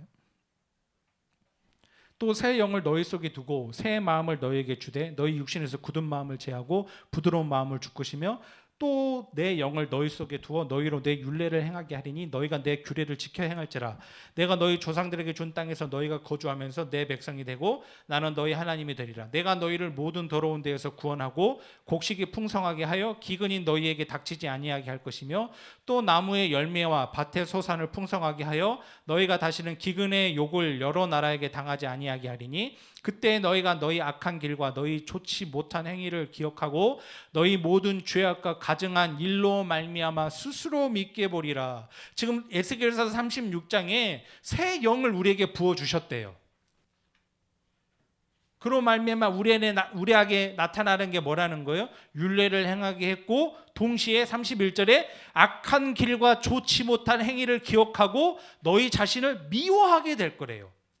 그러니까 성령이 임하면 인간은 자기 의를 자랑하는 방향으로 간다 못 간다? 못 간다라는 거예요. 자기를 미워하게 된다라는 거예요. 이건 자기를 학대한다라는 말이 아니에요. 그래서 나중에 베드로에게 예수님이 뭐라고 그래요? 네가 그전에는 성령 받기 전에는 네가 띠띠우고 네가 가고 싶은 대로 갔지? 이제는 성령이 너에게 임하면 그 띠가 진리입니다. 허리띠의 얘기 아니에요. 진리가 너를 띠띠우고 진리가 너를 결박하고 진리가 너를 죽여서 너를 진리가 원하는 대로 끌고 갈 거야. 네가 원치 않는 방향으로 끌고 갈 거야. 이것이 성령이 우리 안에 오셔서 하신 일이에요. 그럼 진리가 우리를 그 방향으로 끌고 간다라는 건 뭐 여러분 단순하게 그러니까 그렇게만 이해를 하시면 안 된다니까. 아, 그래서 내가 망했구나. 아, 그래서 나에게 아픔이 왔구나. 그래서 나에게 질병이 왔구나. 이렇게만 그냥 이해를 하시면 안 되고 망하고 아프고 죽을 병 걸려도 그걸 못 깨달을 수 있다니까요. 고대강질 높은 집에 살면서도 깨달을 수 있어요. 나타나는 현상에 매이면 안 돼요. 그런 뜻이 아니고 그렇게 진리가 띠를 띄워서 나를 내가 원치 않는 방향으로 끌고 가면 내 안에서 어떤 고백이 터져 나오는 거예요? 내가 죄인 중에 괴수구나. 나 죄인 맞구나. 나 하나님의 은혜 아니면 살 수 없구나. 내 의는 자랑할 수 없구나. 나는 1만 달란트 탕감받은 자가 맞구나. 아니 죄인 중에 대장이 누구에게 죄인 아닌 죄인 이거 이야기할 수 있겠어요? 그래서 그 죄로 말미암아 의를 깨닫게 되면 이 죄는 더 이상 나에게 의미가 없어지는 거. 이걸 성경이 용서라고 해요. 우리가 용서받았다라고 하는 건 이런 의미라니까요.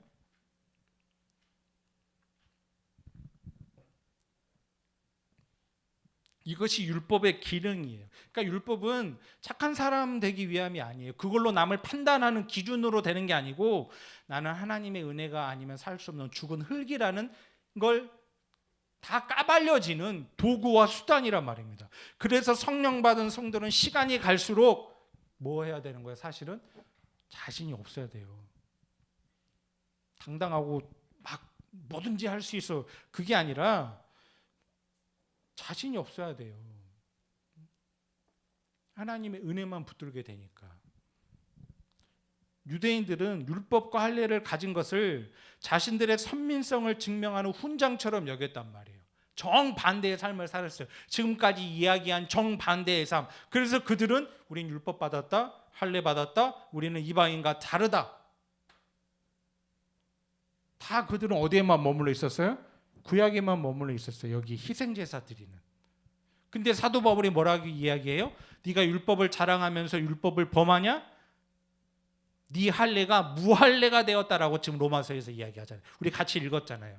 네가 어떻게 율법을 자랑하면서 율법을 범하니? 네 할례가 무할례가 되었다. 좀 다소 과격한 표현이잖아요. 사도 바울은 굉장히 지적이고 굉장히 똑똑한 사람인데 사도 바울의 입장에서는 굉장히 과격해요. 왜 이런 표현을 썼냐면 율법으로 의롭다 하심을 얻은 순간 그 율법을 지키는 행위를 자기 의로 삼는 순간에 그는 이미 어떤 자이기 때문에 그리스도에게서 끊어진 자라니까요. 여러분 이건 교회에게 주신 책이라는 거 잊으시면 안 돼요. 율법과 할례는 구원의 조건이 아니라 언약의 그림과 모형이란 말이에요. 그럼에도 유대인들은 그 그림을 실제로 착각하고 그것으로 자신들의 영광을 챙겼단 말이에요. 여러분 모형과 상징이 깨져야 그 안에 뭐가 드러나요? 원형과 의미가 드러나잖아요. 그러면 지금 모형과 상징 안에 붙들려 있으면 그 안에 담긴 원형과 의미를 이해해요? 못해요? 못해요. 여러분의 삶과 인생도 마찬가지라니까요. 그게 깨져야 돼요. 그래야 그 안에 있는 원형과 의미를 이해할 수 있단 말이죠. 바울은 이 논의를 이렇게 정리해요. 28절 29절에서 우리 한번 같이 읽어볼까요? 시작. 로마서 2장 28절 29절 시작.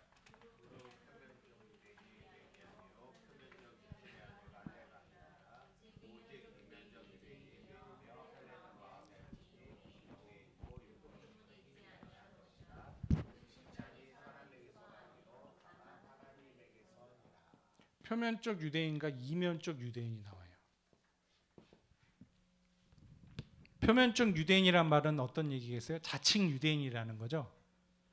율법 조문과 율법 조문은 뭐겠습니까? 우리가 가지고 있는 율법 조문은 뭐예요?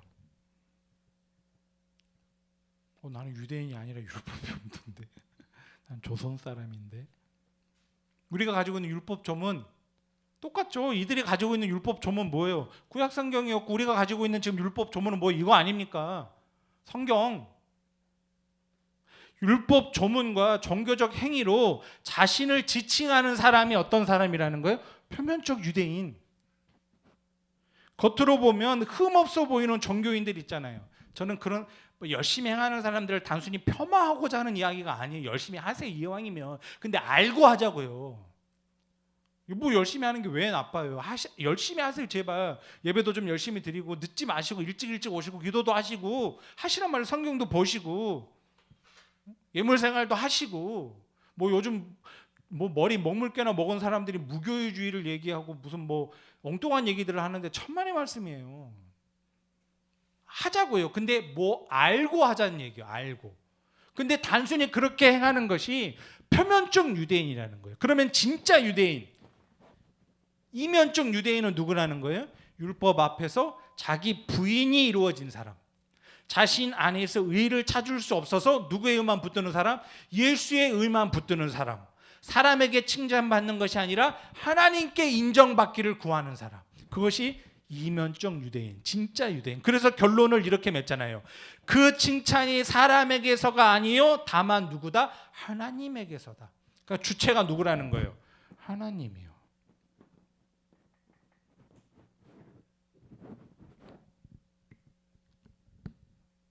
주체가 하나님이라는 거예요. 지금 우리가 봤던 이 로마서 이 그림을 조금 시선을 넓혀서 하나님이 왜 이렇게 판단을 문제 삼으시는지 창세기로 가서 조금만 볼게요. 성경 신학적으로 이해를 해볼게요. 창세기 족보를 따라가면 하나님에게서 시작된 생명의 라인이 셈, 예벨, 아브라함, 그리스도 그리고 우리에게로 이어지는 거예요. 그게 믿음의 족보잖아요. 성경은 이 생명의 라인을 예벨 온 자손, 히브리인 건너간 자들이라고 표현을 해요. 바벨탑 사건은 홍수 심판 직후에 노아와 셈과 예벨이 아직 살아있을 때 벌어진 일이에요. 그런데 그렇게 무시무시한 심판을 경험하고도 인간은 또다시 바벨탑을 쌓아요. 왜 하나님이 노아 홍수가 일어났는지를 그들이 눈으로 목도하고 살았는데 또 노아 홍수 이후에 바벨탑을 쌓았다라는 거예요. 이유가 뭐예요? 우리가 우리의 이름을 내자. 바벨탑을 쌓아요. 그게 인간의 본성이라니까요. 오늘날도 마찬가지죠. 교회 안에서조차 우리는 여전히 자기 이름, 자기 왕국을 세우는 바벨탑 공사를 해요. 창세기 10장 21절 보세요. 셈은 예벨 온 자손의 조상이요 야벳의 형이라. 그에게도 자녀가 출생하였으니. 그러니까 믿음의 족보 전체를 지금 10장 21절이 예벨의 자손이라고 하는데 이 예벨이 히브리, 예브리라는 말이에요. 히브리라는 말의 뜻이 뭐예요? 건너간 자들이라는 거거든요. 그래서 성경의 편집 순서를 봐보세요. 신약 성경에 히브리서 다음에 뭐예요? 내가 꼭 그거 알아야 되냐라는 거예요. 히브리서 다음에 뭡니까? 히브리서 다음에 야고보서죠. 뭐 루터는 야고보서를 지푸라기 보험서라고 했지만 아니 성경에 나와 있는 게 지푸라기겠냐고요. 야고보서에서 주장하는 걸 단순히 눈에 보이는 행함으로 이해하니까 루터는 야고보서를 지푸라기 보험서라고 했지만 히브리서 다음에 야고보서가 있는 이유가 뭐겠어요? 건너간 자들 삶 속에 나타나는 행함이 무엇인가를 설명하는 거라니까요. 그러니까 믿음이 먼저냐 행함이 먼저냐 이런 걸 이야기하는 게 아니라 건너간 자들, 구원받은 자들 삶 속에는 반드시 뭐가 나오는 거예요? 야고보서가 나와 그게 되어 있단 말이에요. 자연스러운 거라니까요. 그건 잘 안 되지만 안 되니까 뭐 하는 거예요? 하나님의 의를 붙들게 된단 말이에요. 여호수아 24장 2절을 보면 아브라함이 아버지 데라를 강 저편에서 다른 신을 섬겼다라고 이야기를 해요.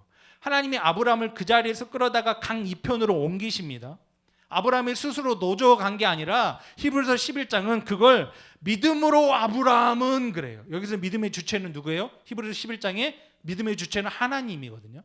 우리가 히브리서 11장에 나와 있는 그 믿음의 수많은 사람들, 아브라함, 모세 이런 사람들, 나도 이런 믿음 있는 사람이 되어야지. 아니요. 언제 아브라함이 믿음이 있었고 아브라함은 홍수 이후로 다시 술 먹고 떡대 가지고 하체를 다 보이고 누워 있었고 모세가 무슨 바로의 궁정에 사모함에 실어서 그 왕자의 직분을 버리고 광야로 갔어요? 아니잖아요. 자기가 히브리인이라는 사실 알고 깨달고 고민하던 중에 애굽 사람이 히브리 사람 괴롭힌 거 보고 홧김에 그냥 돌로 때려 죽이고 안매장한 다음에 도망간 거 아닙니까? 언제 바로의 궁정에 문물을 실어했어요? 근데 히브리서 11장은 그들의 연약한 그 삶을 믿음으로 하나님이 이렇게 여겨주시더라는 거죠. 이게 우리가 하나님 나라에 가서 받을 칭찬의 내용이라고요. 우리의 삶의 꼬라지는 형편없단 말이에요, 여전히.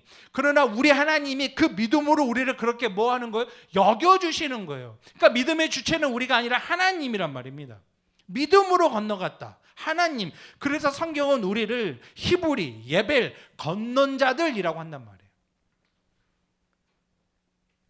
바벨의 이 한복판, 왜냐하면 이 세상은 바벨이잖아요. 그래서 요한계시록에 내 백성아 그 바벨론에서 나와라 그러잖아요. 왜냐하면 여기서는 다 어떤 전쟁하는 거예요? 바벨탑 쌓기 전쟁하는 거예요. 인생도 마찬가지, 교회도 마찬가지. 누가 더 큰 교회 할 것인가? 누가 더 부흥을 이룰 것인가? 그럼 성경에 나와 있는 부흥이라는 말이 숫자적 늘어나는 걸 이야기합니까? 우리 새순교회 여기 이 자리에 개척한 지 지금 이 자리에 8년째인데 이 모양이 이 꼴이거든요. 더 나갔어. 나갔지. 이래요.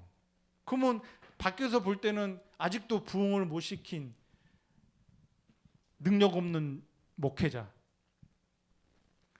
그전 사역하던 교회 그 담임 목사님이 보시면 아이고 저놈 새끼 그렇게 기관 보냈을 때도 기관에서 그렇게 마이너스 치더니 지목해도 마이너스구나 이렇게 생각하실 수도 있겠죠. 마이너스가 났으니까. 그럼 그 부흥이 단순히 숫자가 늘어나는 겁니까? 막 매주 막 사람이 막 벌떼처럼 들어오고 막 늘어나고 땅 사고 건물 짓고 막 수백억 수천억 들어서 여기다 막 금태를 두르고 막 그러는 거예요? 성경에 부흥이란 말이 딱 한 번 나오는데 압박국서에 나오죠. 그 나온 부흥이 뭐예요? 다 잃어버렸어. 포도나무에 소출도 없어. 외양간도 잃어버렸어. 다 잃어버렸어. 개털됐어. 속된 말로. 그런데 내가 뭐 때문에 기뻐? 하나님 때문에 기뻐. 그게 뭐예요? 그게 부흥이에요. 성경에 딱 나와 있는 부흥. 내가 그냥 개털됐는데 하나님 때문에 기쁜 거. 근데 이 세상은 뭐 하는 거예요? 바벨탑 쌓기의 삶이란 말입니다. 여기에서 우리 하나님이 우리를 건져내셔서 다른 기준으로 사는 거예요. 그래서 우리가 아까 슈브라는 단어를 이게 성전 메이트라는 건데 이게 분석하다라는 뜻이거든요. 성전을 분석해서 하나님의 마음을 아는 거예요. 히브리어를 파자하면. 그러니까 이 바벨탑의 세상에서 이 인생과 역사의 의미를 바로 알아서 하나님의 뜻을 아는 거. 그게 뭐예요? 그게 세계관과 가치관의 변화란 말입니다. 그래서 제가 종종 우리 새순교회에서는 세계관과 가치관이 변화되지 않으면 그 사람은 그리스도인 아니라고 이야기를 제가 감히 드리는 거예요. 모양도 있고 뭐 열심도 있어도 눈물도 있어도 세계관과 가치관이 말씀 안에서 변화되지 않으면 그 사람은 회개 안 된 사람이라니까요. 왜냐하면 그게 말씀으로 분석이 안 됐거든요. 그러니까 여전히 뭐 하는 거예요? 자기 삶에 왕 노릇으로 바벨탑 쌓기를 하고 있는 거예요. 그러면서 스스로 자처하죠. 나는 괜찮은 사람이야. 나는 괜찮은 사람이야. 그래서 그런 데서 뭐 나오는 거예요? 무교주의도 나오는 거예요. 나 교회 안 가도 돼. 내가 교회야. 성경에 무교주의를 이야기합니까? 나 예배 안 가도 돼. 내가 교회야. 그렇지 않아요. 하나님이 은혜로만 사람을 세우신다는 이야기가 족보와 가정사의 모형에서 어떻게 펼쳐지는지 한번 볼게요. 아브라함은 하갈에게서 먼저 이스마엘을 낳습니다. 육의 능력, 남아있는 생식 능력으로 난 거예요. 하나님은 자손을 약속했지만 그걸 믿지 못한 거죠. 왜냐하면 자기를 보고 아내 사라를 봤을 때 생산할 능력이 없거든요. 하지만 하나님은 이스마엘을 언약의 아들로 인정해요? 안 해요? 안 해요. 왜요? 육으로 난 건 하나님이 인정하시지 않으신단 말이에요. 갈라디아서 4장은 이걸 두 언약으로 설명해요. 굉장히 중요한 거예요. 갈라디아서 4장 24절 볼까요? 이것은 비유니 이 여자들은 두 언약이라 하나는 신의 산으로부터 종을 낳은 자니 곧 하갈이라. 이 하갈은 아라비아에 있는 신의 산으로서 지금 있는 예루살렘과 같은 곳이니 그가 그 자녀들과 더불어 종노릇하고 우리 같이 읽어볼게요. 시작.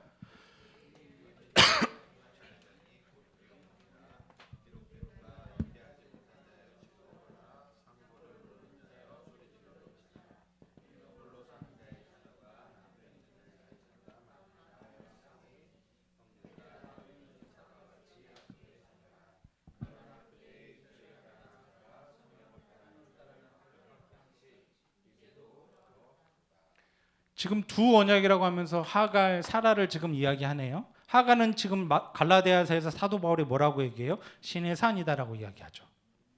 율법이다라고 이야기하고 종의 언약이다라고 이야기를 하고 지금 있는 예루살렘이래요. 지금 있는 예루살렘. 눈에 보이는 성전이라는 거. 눈에 보이는. 근데 사라는 뭐라고 그래요?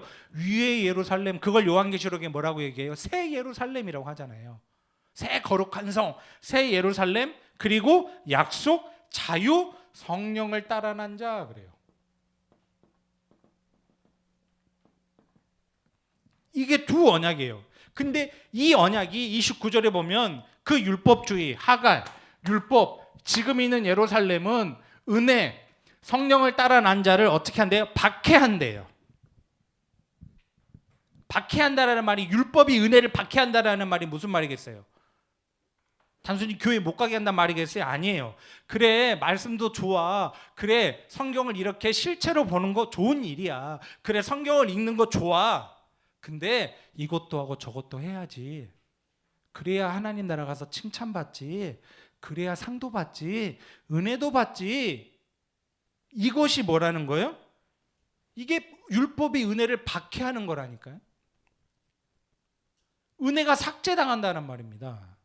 창세기 30장으로 가면 레아와 라헬이 나오는데, 야곱이 사랑한 여자는 누구였어요? 라헬이었어요. 근데 먼저 레아가 신부가 되죠. 이거 라헬의 무지함을 폭로하기, 이 등신 같은 놈, 지가 사랑하는 여자도 못 알아보고 첫날밤을 보내고, 으이그, 이거 보여주려고 하나님이 이거 설명했겠어요? 복음이 무엇인가를 설명하는 거예요. 왜냐하면 성경은 뭐만 진술하니까, 예수 그리스도만 설명하니까. 레아가 아이를 낳았지만 야곱의 사랑하는 정실은 아니었습니다. 그러니까 레아는 뭐예요? 율법이고 옛 언약이고 구약 이스라엘이에요. 근데 라헬은 은혜고 새 언약이고 교회예요. 이걸 설명하는 겁니다. 지금 맥추 때 오순절 시기에 레아의 아들 루벤이 들어가서 합 한 채를 구해와요. 이건 임신을 돕는다고 여겨지던 아주 귀한 식물입니다. 라헬은 아이가 없어서 그 합 한 채가 간절히 필요했어요. 창세기 30장 보세요. 밀을 거둘 때 루벤이 나가서 들에서 합 한 채를 얻어 그의 어머니 레아에게 드렸더니 라헬이 레아에게 이르되 언니의 아들의 합 한 채를 청구하노라. 레아가 그에게 이르되 내가 내 남편을 빼앗은 것이 작은 일이냐? 그러나 내가 내 아들의 합 한 채도 빼앗고자 하느냐? 라헬이 이르되 그러면 언니의 아들의 합 한 채 대신에 오늘 밤에 내 남편이 언니와 동침하리라 하니라. 저물 때에 야곱이 들에서 돌아오매 레아가 나와서 그를 영접하며 이르되 내게로 들어오라. 내가 내 아들의 합 한 채로 당신을 샀노라. 그 밤에 야곱이 그와 동침하였더라.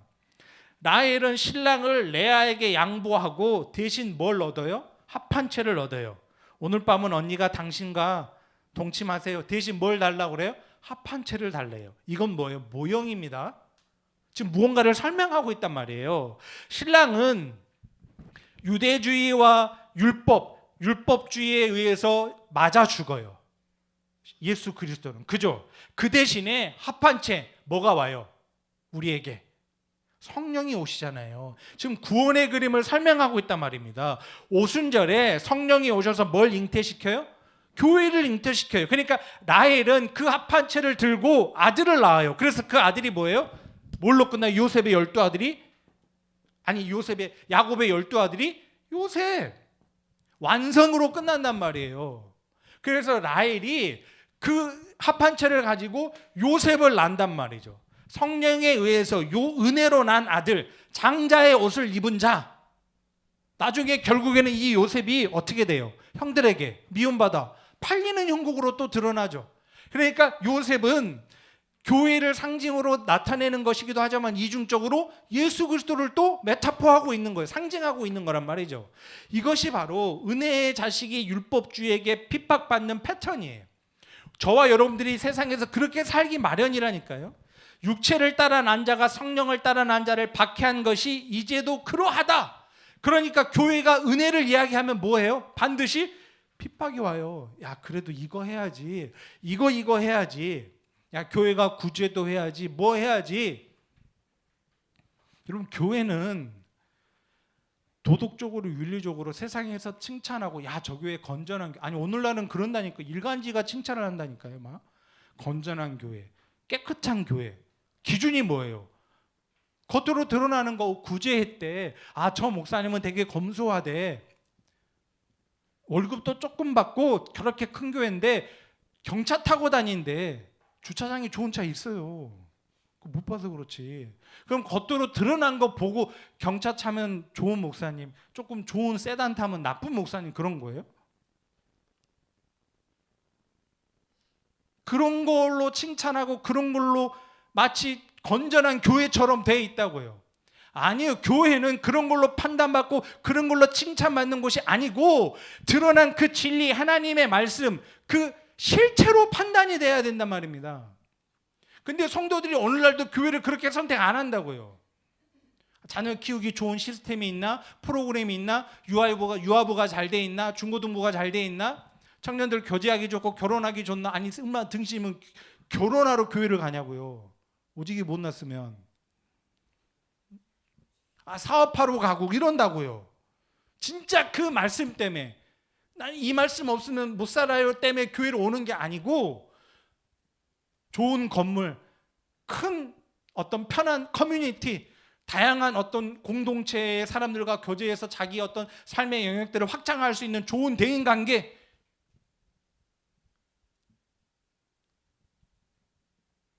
우리는 그때마다 기억해야 돼요.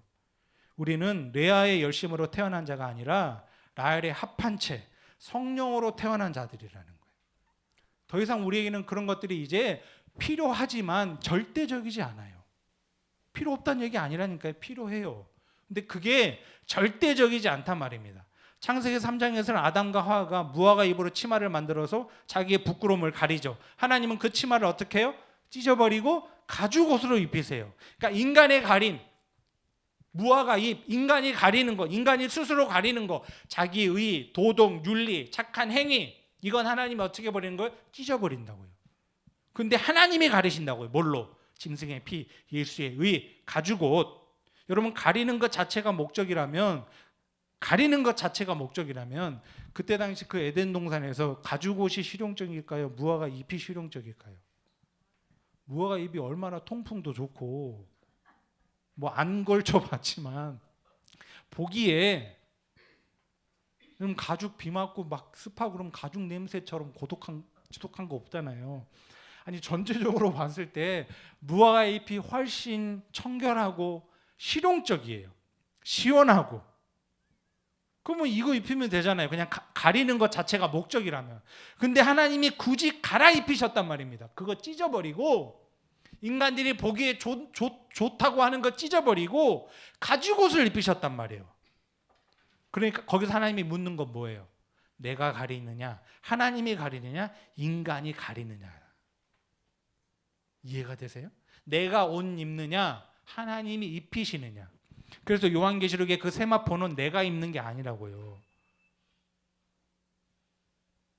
하나님이 입혀주시는 거라니까요. 내가 길쌈하고, 그래서 그 잔치에, 그 아들의 잔치에 아버지가 옷을 보내잖아요.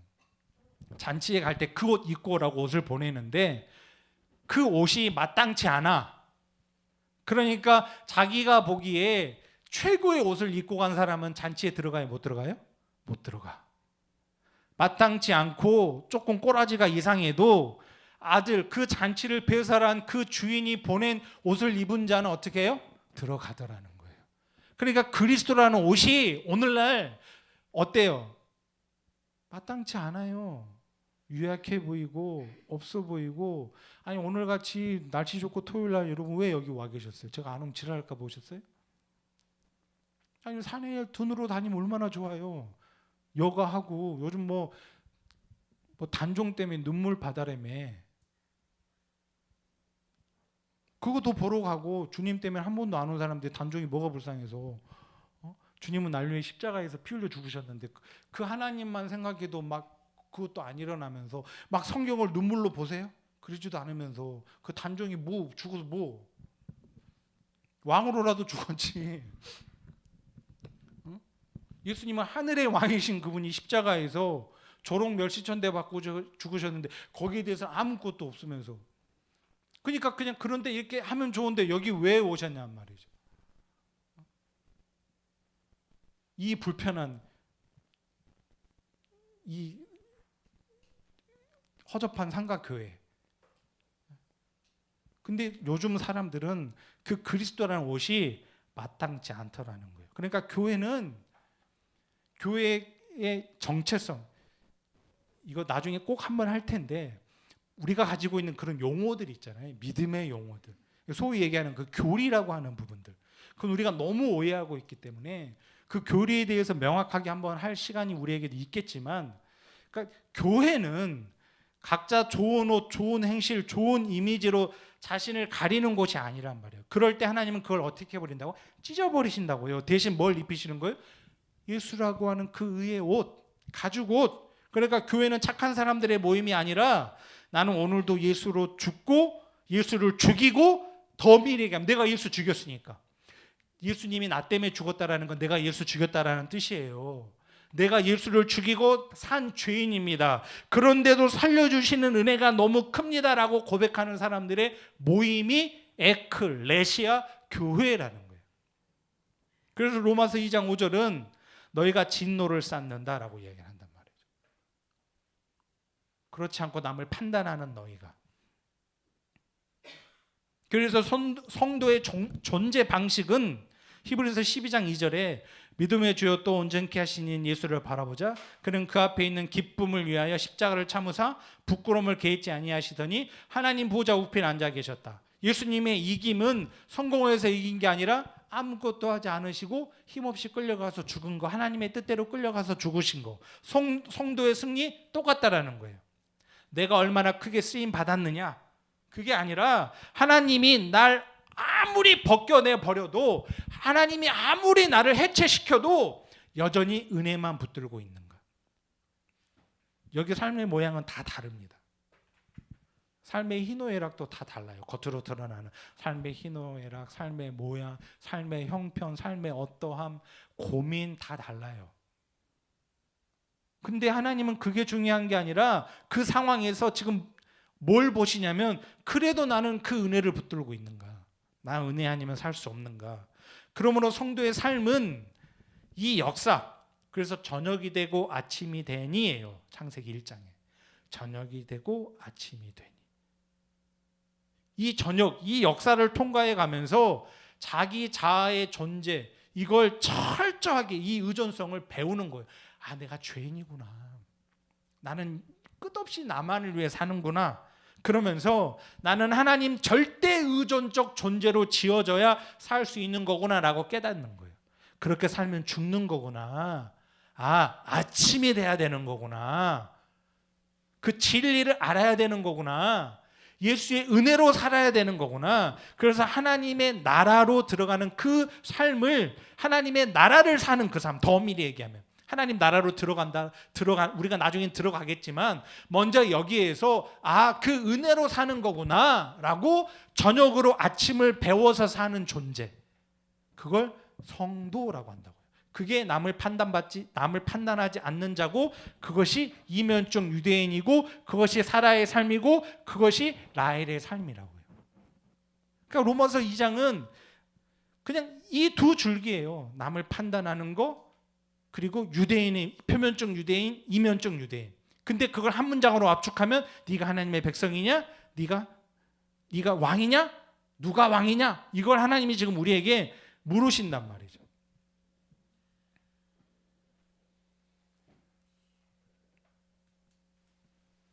시편 132편 14절 한번 볼까요? 마지막으로. 이는 내가 영원히 쉴 것이라 내가 여기 거주할 것은 이를 원하였음이라. 거기 없죠. 이사야 35장 10절 여기도 한번 읽어드릴게요.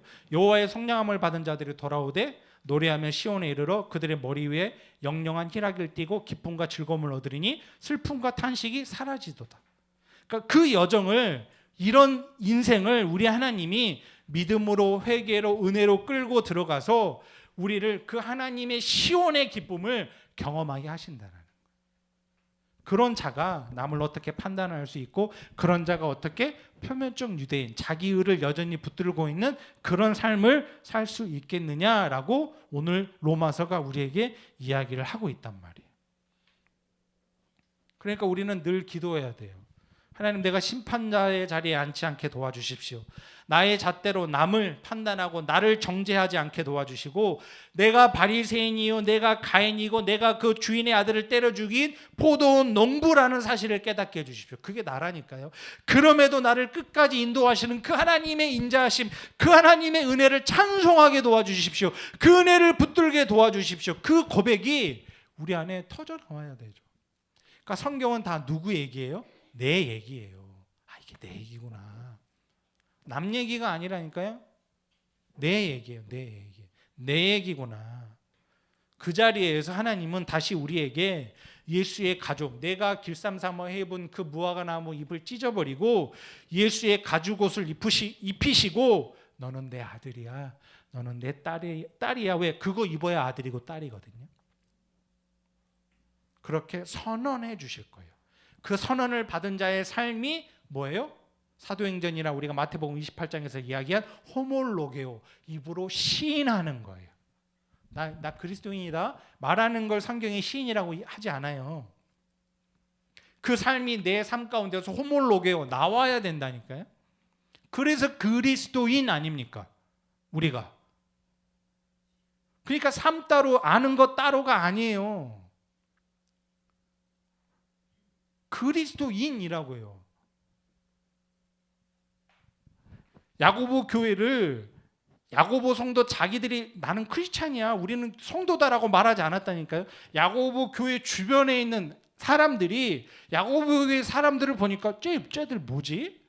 쟤들 뭐가 있는데 도대체 저렇게 담대하지? 뭐가 있는데 저렇게 기쁘지? 뭐가 있는데 저렇게 찬송하지? 아, 쟤네들 그리스도인이구나. 알았듯이 입으로는 나는 크리스찬이야. 고작 크리스찬이라는 증거가 주일날 교회 한번 와주는 거? 이거 내가 원하는 말씀 쇼핑하듯이 그냥 듣는 거? 그게 그리스도인이에요? 그게 아니라니까요. 삶은 엉망진창인데? 그리스도인, 그 치열한 그 내적인 다툼과 싸움이 우리 안에 있어야 된다니까요. 아, 맞아, 나 의인이야. 맞아, 나 회개된 자야. 그러니까 나 이제 막 살아도 돼. 여기로는 못 가. 논리적으로는 맞아요. 우리가 이제 막 살아도 하나님이 우리를 지옥 안 보내신다고요. 아니, 우리의 구원이 취소될 수 있어요? 그럼 우리는 언제 죽어야 되는 거예요, 도대체? 하나님은 신실하신 분이고 하나님의 언약은 변치 아니시고 그분을 회전하는 그림자가 없으시기 때문에 그건 취소가 안 된다고요. 아니, 예수님이 십자가에서 테텔레스타 다 이루었다고 죽었는데 그러면 그 다 이루심이 뭐냐고요, 그럼. 다 이루었다며. 그럼 어떨 때 죽어야 되냔 말이에요. 우리의 구원은 취소가 안 돼요. 막 살아도. 그러나 우리 안에 계신 성령께서 사랑과 희락과 화평과 자비와 충성과 온유와 절제를 성령의 주도적으로 맺어가시는 그 분투가 삶에서 지향성으로 나온다니까요. 그걸 오해하시면 안 된다고요. 그러니까 아는 것과 삶이 따로 놀면 안 돼요. 왜냐하면 구원은 지적인 동의가 아니거든요. 아, 알았어. 논리적으로 알았어. 바리새인과 서기관들만큼 아는 사람이 어디 있어요? 잘하는 사람들이. 그러니까 로마서 2장에 이 문제를 사실 이 시간 안에 이걸 다 한다라는 것도 참 힘들어요. 여러분들은 모르겠어요. 지금 쟤는 원도 한도 없겠다. 저렇게 실컷 얘기해서 라고 생각하실지 모르겠지만 저는 굉장히 힘들어요. 이 시간이. 그냥 저녁 9시까지 했으면 좋겠다 싶어. 오전 타임을. 그리고 내일 오후에 황도 목사님이랑 오후 타임. 내일 또 새벽까지. 근데 이 시간을 압축해서 말씀을 드린 걸 핸드아웃지에 일부러 미칸 채우기로 한 거예요. 답을 달아드릴까 하다가 저번 달에도 답을 안 달아드렸어요. 왜냐하면 그건 충분히 적으실 수 있으니까. 그러니까 그걸 답을 다는 데 목적이 있는 게 아니고 이렇게 로마서 2장에 이야기하고 있구나를 다시 곱씹으면서 생각을 해보시라는 거죠. 생각을 해보시면서 이 삶이 이미 예수 그리스도로 말미암아 내 안에 이루어져 있음을 파라디돔에 넘겨주셨고 로기조마에 여겨주신 그 은혜를 이미 슈브와 메타노이아 된 그 상태를 알고 뭐 하는 거예요? 하나님을 찬송하는 삶을 살아보자라는 거예요. 그리고 더 나아가서 이제 이것이 우리 안에서만 이런 것이 이루어지는 것이 아니고 이제 그 복음을 들고 뭐 하자고요? 나가자고 말씀을 드리는, 그러려고 이거 만든 거라고요. 이거 안 하는 게 훨씬 편해요. 저는 개인적으로, 목사님도 마찬가지시겠지만, 아니 용인에서 여기까지 힘든데 오시고 또 가시고 힘들어요. 내일 또 주일이시고 한데 그러니까 안 하는 게 저희에게는 여러분도 안 했으면 좋겠잖아요, 솔직히. 지금 주일 갖고 뭔가 주일을 2번 갖고 힘들잖아요. 근데 이렇게 하는 이유는 그것 때문이라고요. 그러니까 여러분들이 그 마음을 같이 해 주시려고 오신 거잖아요. 들어볼까? 이런 마음으로 오신 분은 없겠지. 그래서 그런 마음으로 기도해 주시면서 함께 말씀을 잘 이렇게 또 나누고 배워가다 보면 그 희미했던 것들이 그 그림자들이 내 안에 분명하게 실체로 보이시게 될 거란 말이죠. 아, 그거구나. 그러니까 의는 그거구나를 알게 해주시려고 이 죄를 허락하신 거라고요. 이 죄를 합리화하는 게 아니고 이거구나, 이걸 깨닫게 하시기 위해서. 그런 우리 새마음 선교회 모든 공동체 지체들 되시기를 주님의 이름으로 축원합니다. 우리 하나님 아버지 은혜를 감사합니다. 하나님, 짧은 시간에 두서없이 로마서 2장을 나누었습니다. 우리 사랑하는 새마음 선교회 지체들 안에 하나님의 말씀이 왕되어 주셔서 내가 심판의 자리에 앉아 있지 않게 하시고 나의 잣대로 남을 그리고 나 자신을 정죄하지 않게 도와주십시오. 내가 바로 그 바리새인이고 가인이고 포도원 농부라는 사실을 알게 도와주시고 그렇기 때문에 나는 하나님의 은혜가 필요하고 예수의 의가 필요하니 그런 나를 끝까지 인도하시고 놓지 아니하시는 그 하나님의 인자하심과 은혜를 바라보고 붙들고 찬송하는 우리 모든 선교회 식구들 될 수 있도록 은혜 베풀어 주시옵소서. 감사합니다. 예수님의 이름으로 기도합니다. 아멘. 하늘에 계신 우리 아버지여, 이름이 거룩히 여김을 받으시오며 나라가 임하시오며 뜻이 하늘에서 이루어진 것 같이 땅에서도 이루어지이다. 오늘날 우리에게 일용할 양식을 주시옵고 우리가 우리에게 죄 지은 자를 사하여 준 것 같이 우리 죄를 사하여 주시옵고 우리를 시험에 들게 하지 마시옵고 다만 악에서 구하시옵소서. 나라와 권세와 영광이 아버지께 영원히 있사옵나이다. 아멘.